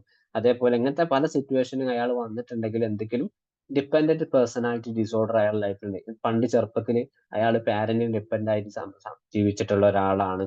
അപ്പോൾ നമുക്ക് ഈ പറഞ്ഞ സിംറ്റം ഇതൊക്കെ നോക്കുന്ന സമയത്ത്, ഇയാള് ഫാമിലി ഹിസ്റ്ററി നോക്കുന്ന സമയത്ത് അയാൾ അങ്ങനെ ജീവിച്ച ഒരാളാണ്. അപ്പൊ അതാണ് അവിടെ നമുക്ക് മനസ്സിലായി ഇതൊരു പേഴ്സണാലിറ്റി ഡിസോർഡർ ആണ്. അല്ലെങ്കിൽ അയാൾ എന്താണ് ഇതിലൊക്കെ നമുക്ക് മനസ്സിലാക്കാൻ പറ്റുന്നത് എന്താണ്, ഇന്നറേറ്റീവ് നറേറ്റീവ് എന്ന് പറയുന്നത് ആ ക്ലയന്റിന്റെ ഉള്ളിൽ കിടക്കുന്ന കോർ ബിലീഫിനെ നമുക്ക് മനസ്സിലാക്കാൻ വേണ്ടിയിട്ടാണ് ഈ ഒരു റിജക്ഷനും കൺട്രോള്, ഷെയിം, ഹെൽപ്ലെസ് ഒക്കെ നമ്മൾ ശ്രദ്ധിക്കുന്നത്. അപ്പൊ അയാൾക്ക് ഉള്ളിൽ കിടക്കുന്ന ഒരുപാട് തെറ്റായിട്ടുള്ള ധാരണകൾ ഉണ്ടാവും, അതുപോലെ വിശ്വാസങ്ങൾ ഉണ്ടാവും, റിലീജിയസുമായ റിച്വൽ കാര്യങ്ങൾ ഉണ്ടാവും. അതൊക്കെ നമുക്ക് മനസ്സിലാക്കാം അയാൾ എത്രത്തോളം ഇതൊക്കെ കൊണ്ട് നടക്കുന്നുണ്ട് എന്നുള്ളത്. ഇനിയിപ്പോ നമ്മളൊരു കൗൺസിലിംഗ് പ്രോസസ്സിംഗിൽ ചെയ്യുന്ന സമയത്ത് പ്രധാനമായിട്ടും പ്രസന്റിങ് പ്രോബ്ലം തന്നെ നമ്മൾ കേട്ടിട്ടുണ്ട്. ആദ്യം പ്രധാനമായി ശ്രദ്ധിക്കേണ്ട പ്രശ്നം എന്താണ്, അയാൾ നിലവിലുള്ള ഈ ഒരു സിറ്റുവേഷനിൽ അനുഭവിക്കുന്ന പ്രശ്നം. ആ പ്രശ്നം എടുക്കുന്ന സമയത്ത് നമ്മൾ പ്രധാനമായിട്ടും DSM ICD രണ്ടും കൂടി ക്യാച്ച് ചെയ്ത് നോക്കണം. നമുക്ക് മനസ്സിലായിട്ടുള്ള സിംറ്റം MSc റിപ്പോർട്ട് എഴുതുന്ന സമയത്ത് നമുക്ക് അവസാനം ഉണ്ടാവാറില്ല ഇംപ്രഷൻ എന്നുള്ളത്. ഇംപ്രഷൻ എന്ന് പറയുന്നത് എന്താണ്, അവിടെ നമുക്ക് മനസ്സിലായിട്ട് എന്താണ് ഈ ക്ലയന്റ് പറഞ്ഞതും, നമുക്ക് DSM പിന്നെ നോക്കിയിട്ടും ICD ഒക്കെ നോക്കിയിട്ടും നമുക്ക് എന്താണ് മനസ്സിലായിട്ടുള്ളത്, അതാണ് ഇംപ്രഷനിൽ എഴുതേണ്ടത്. അതല്ലാതെ മുകളിൽ അവര് പറഞ്ഞിട്ടുള്ള പ്രയാസത്തിലേക്കല്ല നമ്മൾ പോകേണ്ടത്. രണ്ടും അതേ സെയിം തന്നെയാണ്, നമുക്ക് ഓക്കെയാണ്, അത് തന്നെ അവിടെ എഴുതാം. അപ്പൊ അവിടെ പിന്നെ അതേ സമയത്ത് പ്രസന്റ് പ്രോബ്ലം എഴുതുന്ന സമയത്ത് അവിടെ നമ്മൾ ഈ ഒരു നിലവിൽ അയാൾ ഏതൊക്കെ സിറ്റുവേഷനിൽ കൂടെയാണ് കടന്നു വന്നിട്ടുള്ളത്, അയാൾ പ്രശ്നം എങ്ങനെയാണ് നമ്മുടെ മുമ്പിൽ അവതരിപ്പിച്ചത്, അതൊക്കെ വേണമെങ്കിൽ നമുക്ക് അയാളെ ജസ്റ്റ് ഒന്ന് ഇതിലൊക്കെ ഒന്ന് ശ്രദ്ധിക്കാൻ പറ്റുന്ന കാര്യങ്ങളാണ്. അപ്പൊ അതേപോലെ തന്നെ ഇതൊരു സർഫേസ് ലെവൽ പോലെ, കാര്യം സിമ്പിൾ ആയിട്ട് ചിലപ്പോൾ ഈ ഒരു പ്രസന്റിങ് പ്രോബ്ലം എന്താണ്, ചിലപ്പോൾ നോർമൽ ആയിട്ട് ചിലപ്പോൾ ആദ്യം പറയും, പിന്നെ എന്താണ് അത് മാറാനുള്ള സാധ്യതയുണ്ട്. നമ്മൾ പൂർണ്ണമായിട്ട് ഒരു കൗൺസിലിംഗ് സെഷനിൽ പോയി കഴിഞ്ഞാൽ കുറച്ച് കഴിഞ്ഞാൽ ചിലപ്പോൾ 1-2 സെഷനിൽ കഴിഞ്ഞാൽ ചിലപ്പോൾ പ്രശ്നം വേറെ ഇതിലേക്ക് മാറാനുള്ള സാധ്യതയുണ്ട്. അപ്പൊ അതിന് വേണ്ടിയിട്ടാണ് നമ്മൾ അയാൾ ആദ്യം പറഞ്ഞിട്ടുള്ള പ്രശ്നം എന്താണെന്നുള്ളത് വ്യക്തമായിട്ട് അവിടെ റിപ്പോർട്ട് ചെയ്യുന്നതുള്ളത്. അപ്പൊ നമുക്ക് എടുത്ത് വേണേൽ ചൂണ്ടിക്കാണിക്കാം, ഇതായിരുന്നു നിങ്ങൾ മുമ്പ് പറഞ്ഞിട്ടുള്ളത് എന്ന്. പിന്നെ ഫാമിലി ഹിസ്റ്ററി ടേക്കിങ്ങിലൊക്കെ വരുന്ന സമയത്ത് ഫാമിലിയുടെ പൂർണ്ണമായിട്ടുള്ള ഡീറ്റെയിൽസ് ആണ്, ഫാമിലി ബാക്ക്ഗ്രൗണ്ടുകളാണ്. പിന്നെ ഇമോഷണൽ ടൂൺസ് നമ്മൾ നേരത്തെ പറഞ്ഞത് പോലെ അയാളുടെ ഭാവം, ഭയം, സങ്കടം എന്തൊക്കെയൊക്കെ നിലവിൽ അയാൾക്ക് എത്രത്തോളം ബുദ്ധിമുട്ടുണ്ടാക്കുന്നുണ്ട് എന്നുള്ളത് നോക്കുക എന്നുള്ളതാണ്. ഇനിയിപ്പോ പാറ്റേൺ ട്രിഗേഴ്സ്, ഈ ഒരു പ്രശ്നം കാരണം അയാളെ മനസ്സിൽ കൂടെ എന്തൊക്കെ ട്രിഗർ ആണ് എപ്പോഴും ഇങ്ങനെ വന്നുകൊണ്ടിരിക്കുന്നത്, അല്ലെങ്കിൽ എന്ത് സംഭവിക്കുമ്പോഴാണ് അയാൾക്ക് കൂടുതലായിട്ട് ടെൻഷൻ ഉണ്ടാവുന്നത്, ഏത് സാഹചര്യത്തിലൂടെയാണ് അയാൾ പ്രശ്നങ്ങൾ കൂടുതൽ വഷളാക്കുന്നതൊക്കെ അന്വേഷിക്കാൻ വേണ്ടിയിട്ടുള്ളതാണ് ഈ ഒരു പാറ്റേൺ ട്രിഗേഴ്സ് എന്ന് പറയുന്നത്. അപ്പൊ അത് നമ്മൾ വളരെയധികം ശ്രദ്ധിക്കേണ്ട ഒരു കാര്യം തന്നെയാണ്. ഈ ഒരു പ്രശ്നം എപ്പോഴും നമ്മൾ ചോദിക്കാറില്ല കൗൺസിലിൽ, ഈ ഒരു ബുദ്ധിമുട്ട് നിങ്ങൾക്ക് എപ്പോഴും ഉണ്ടാകാറുണ്ടോ, അല്ലെ ചില സാഹചര്യങ്ങളിൽ മാത്രമാണോ? അപ്പൊ അവർ പറയും, എനിക്ക് അയാളെ കാണുമ്പോൾ വല്ലാതെ ബുദ്ധിമുട്ടുണ്ടാകുന്നു, അല്ലെങ്കിൽ എന്റെ വീട്ടിലെ ചില ആളുകൾ ഈ ഒരു കാര്യം എടുത്തു പറയുമ്പോൾ എനിക്ക് വല്ലാതെ സങ്കടമാവുന്നുണ്ട്. അവിടെ നമുക്ക് അവരെ ട്രിഗറും മനസ്സിലാക്കാൻ പറ്റും, അവരെ ഇമോഷൻ ടൂണും മനസ്സിലാക്കാൻ പറ്റും. ഇനിയിപ്പോ ടെനറ്റീവ് ഫോർമുലേഷനിൽ വരുന്ന സമയത്ത് അവർ നമ്മൾ ശേഖരിച്ച ഒരു വിവരങ്ങളുടെ അടിസ്ഥാനത്തിൽ അവര് പ്രശ്നത്തെ കുറിച്ചുള്ള ഒരു ധാരണ നമുക്കുണ്ടായെങ്കിൽ പോലും അവർക്ക് ഉണ്ടാക്കാൻ കഴിഞ്ഞിട്ടുണ്ടല്ല. അവിടെ എന്താണ്, അതൊരു ഡൈനാമിക് പോലെ ഇങ്ങനെ മാറിക്കൊണ്ടിരിക്കും. അവിടെ എന്താണ്, നമ്മൾ വേണമെങ്കിൽ CBT പോലെയുള്ള CBTന്റെ മോഡൽ ഉപയോഗിച്ചിട്ട് അവർക്ക് പറഞ്ഞു കൊടുക്കാൻ നിങ്ങളുടെ പ്രശ്നം കൂടെയാണ് വന്നിട്ടുള്ളത്, അതേപോലെ DBT പോലെയുള്ള അവിടെ സ്കില്ലുകൾ നമുക്ക് ഉപയോഗിച്ചിട്ട് നിങ്ങളെ പ്രയാസം ഇങ്ങനെയാണ് വന്നിട്ടുള്ളത്, അതുകൊണ്ടാണ് നമുക്ക് താൽക്കാലികമായി ചില കാര്യങ്ങൾ ചെയ്ത് കഴിഞ്ഞാൽ ഏകദേശമൊക്കെ മാറും എന്നുള്ളത്. ഇനിയിപ്പോ അടുത്ത യൂസ് ഓഫ് സ്കെയില് എന്ന് പറയുമ്പോൾ നമ്മൾ ഡയഗ്നോസിസ് ചെയ്യുന്നതിന് മാക്സിമം സ്കെയിലുകൾ നമ്മൾ ഉപയോഗിക്കണം എന്നുള്ളതാണ്. സ്കെയിൽസ് മീൻസ് പിന്നെ നമ്മളെ ഈ ഒരു ആരോൺ ടി ബെക്കിന്റെ ഡിപ്രഷൻ സ്കെയിൽ നമുക്ക് ഉപയോഗിക്കാം. അതുപോലെ ഗാഡ് ജനറൽ ആൻസൈറ്റി പോലെയുള്ള ഒരു 7 ക്വസ്റ്റ്യൻ ഉണ്ട്. അതേപോലെ PHQ പേഷ്യന്റ് ഹെൽത്ത് സ്കെയർ ഉണ്ട്. ഇതൊക്കെ എന്താണ് നമുക്ക് നോർമൽ ആയിട്ട് എല്ലാ കേസുകളും നമുക്ക് തുടക്കത്തിൽ ഇവർക്ക് അവരെ ആങ്സൈറ്റി, ഡിപ്രഷൻ, ഇപ്പൊ മാനസിക അവസ്ഥ, അതുപോലെ തന്നെ PTH പിന്നെ വർക്ക് ഷീറ്റുകൾ ഉണ്ട്. അവരെ ആ നിലവിൽ ചെക്ക് ലിസ്റ്റ് ഒക്കെ ഉപയോഗിച്ചിട്ട് അവരെ നിലവിലുള്ള മാനസിക അവസ്ഥ ഒന്ന് മനസ്സിലാക്കാൻ വേണ്ടിയിട്ട് നമുക്ക് അത് ഉപയോഗിക്കാം. ഇനിയിപ്പോ ഫീഡ്ബാക്ക് ആൻഡ് റിഫ്ലക്ഷനിലേക്ക് വരുന്ന സമയത്ത് അവർക്ക് ഒരുമിച്ചിരുന്ന് നമുക്ക് ഒരു പ്ലാനോഗ്രാം റെഡിയാക്കുക എന്നുള്ളത്. ക്ലയന്റും തെറാപ്പിസ്റ്റും ഒരുമിച്ച് നമ്മൾ ഒരു CBT കൊടുക്കുക അല്ലെങ്കിൽ DBT കൊടുക്കുക, ഒരുപാട് വർക്ക് ഷീറ്റുകൾ ഉണ്ട്, അതിൽ ഒരുപാട് ആക്ടിവിറ്റീസുകൾ നമ്മൾ സെലക്ട് ചെയ്താതെ അവരോട് ചോദിക്കുക, നിങ്ങൾക്ക് എങ്ങനെയൊക്കെയാണ് ഈ ഒരു ആക്ടിവിറ്റി തന്നു കഴിഞ്ഞാൽ നിങ്ങൾക്ക് എന്തൊക്കെയാണ് അത് ചെയ്യാൻ പറ്റുന്ന ഒരു അവസ്ഥയിലാണോ, ചെയ്യാൻ പറ്റുമോ, അല്ലെങ്കിൽ നിങ്ങൾക്ക് എന്തെങ്കിലും മാറാൻ താല്പര്യമുള്ള എന്തെങ്കിലും ആക്ടിവിറ്റീസ് ഉണ്ടോ, അല്ലെങ്കിൽ ഇന്നതിലേക്ക് പോവാൻ താല്പര്യം ഉണ്ടോ എന്നുള്ളത് അവരോട് ചോദിക്കുക. അപ്പൊ എന്താണ് അവര് നമ്മളൊരു കൊളാബറേറ്റ് ചെയ്ത് തന്നെ ആ ഒരു സെഷൻ മുന്നോട്ട് കൊണ്ടുപോകും. ചില സാധ്യതകൾ, നല്ല സാധ്യതകൾ അവിടെ ഉണ്ടാവും. ഇനിയിപ്പോ നമ്മളെ ഒരു കൗൺസിലിംഗ് സ്ട്രക്ചർ, ഒരു കൗൺസിൽ ചെയ്യുന്ന സമയത്ത് പ്രധാനമായിട്ടും നമ്മളെ ഇന്റർവ്യൂ സ്ട്രക്ചർ തന്നെയാണ് മെയിൻ ആയിട്ട്. അതിലാണ് റാപ്പോർട്ട് ബിൽഡപ്പ് വരുന്നത്, ആക്റ്റീവ് ലിസണിങ് വരുന്നത്, ഫാമിലി ഹിസ്റ്ററി ടേക്കിംഗ് വരുന്നത്, പിന്നെ സ്കെയിലുകളൊക്കെ ഉപയോഗിക്കുന്നത്. പിന്നെ അതേപോലെ റിയൽ ലൈഫിലേക്ക് വരുന്ന സമയത്ത് അവിടെ നമ്മൾ വളരെയധികം ശ്രദ്ധിക്കണം. പല ക്ലയന്റും നമ്മളോട് പല കാര്യം ഓപ്പൺ അപ്പ് ആവണില്ല. അപ്പൊ അവിടെ എന്താണ് നമ്മുടെ ചില ലൈഫിൽ ഇതേ ഒരു പ്രശ്നം വന്നിട്ടുള്ള ഒരു ക്ലയന്റ് മുമ്പ് എൻ്റെ അടുത്ത് വന്നിട്ടുണ്ടായിരുന്നു. അപ്പോ എനിക്ക് അന്ന് ഇതേ പ്രശ്നം വന്നപ്പോൾ നമ്മൾ അയാളുമായിട്ട് കുറെ സംസാരിച്ച് കാര്യങ്ങളൊക്കെ കൂടുതലായിട്ട് എന്നോട് പറഞ്ഞ ശേഷം നമ്മൾ ചില കാര്യങ്ങൾ അയാളോട് പറഞ്ഞു. അപ്പൊ അയാൾ അത് അനുസരിച്ചു, നല്ല ജീവിതത്തിൽ മാറ്റങ്ങളൊക്കെ ഉണ്ടായിട്ടുണ്ട് എന്നിങ്ങനെയുള്ള കാര്യങ്ങൾ നമ്മുടെ ക്ലയന്റ് റിയൽ ലൈഫിലെ എക്സ്പീരിയൻസ് വെച്ച് നമ്മളോട് പറയാം. അപ്പോ പ്രസന്റ്ലി നമുക്കൊരു ഉദാഹരണം പറയുകയാണെങ്കിൽ, പ്രസന്റ്ലി ഒരാൾ നമ്മളോട് പറയാണ്, ഞാൻ വളരെ മോശക്കാരിയാണ്, മറ്റുള്ള ആളുകൾക്കിടെ എനിക്ക് സഞ്ചരിക്കാൻ പറ്റില്ല, പുറത്തേക്ക് ഇറങ്ങാൻ പറ്റില്ല, എനിക്ക് പേടിയാണ്, പ്രവർത്തിക്കാൻ പറ്റൂല എന്ന് പറയുന്ന സമയത്ത് നമ്മൾ ഹിസ്റ്ററി എങ്ങനെ എടുക്കുക? അവിടെ അയാൾ ചിലപ്പോ എന്തെങ്കിലും ട്രോമ അനുഭവിച്ചിട്ടുണ്ടോ എന്ന് നമ്മൾ നോക്കാം. അയാൾ ഒരു ഒറ്റപ്പെട്ട ജീവിതമായിരുന്നു, ചിലപ്പോൾ കുടുംബത്തിൽ ആരെങ്കിലും മുമ്പ് മരിച്ചിട്ടുണ്ടായിരുന്നോ, അയാൾ എന്തുകൊണ്ടാണ് ഇത് പറയാനുള്ള കാരണം നമുക്ക് വേണമെങ്കിൽ ചോദിക്കാം. പ്രസന്റ്ലി അയാൾക്ക് ആരുടെയും ഒരു എന്താണ് മിസ്സിംഗ് ഉണ്ടോ, ലൈഫിൽ ആരെങ്കിലും വിട്ടു പോയിട്ടുണ്ടോ എന്നുള്ളത്.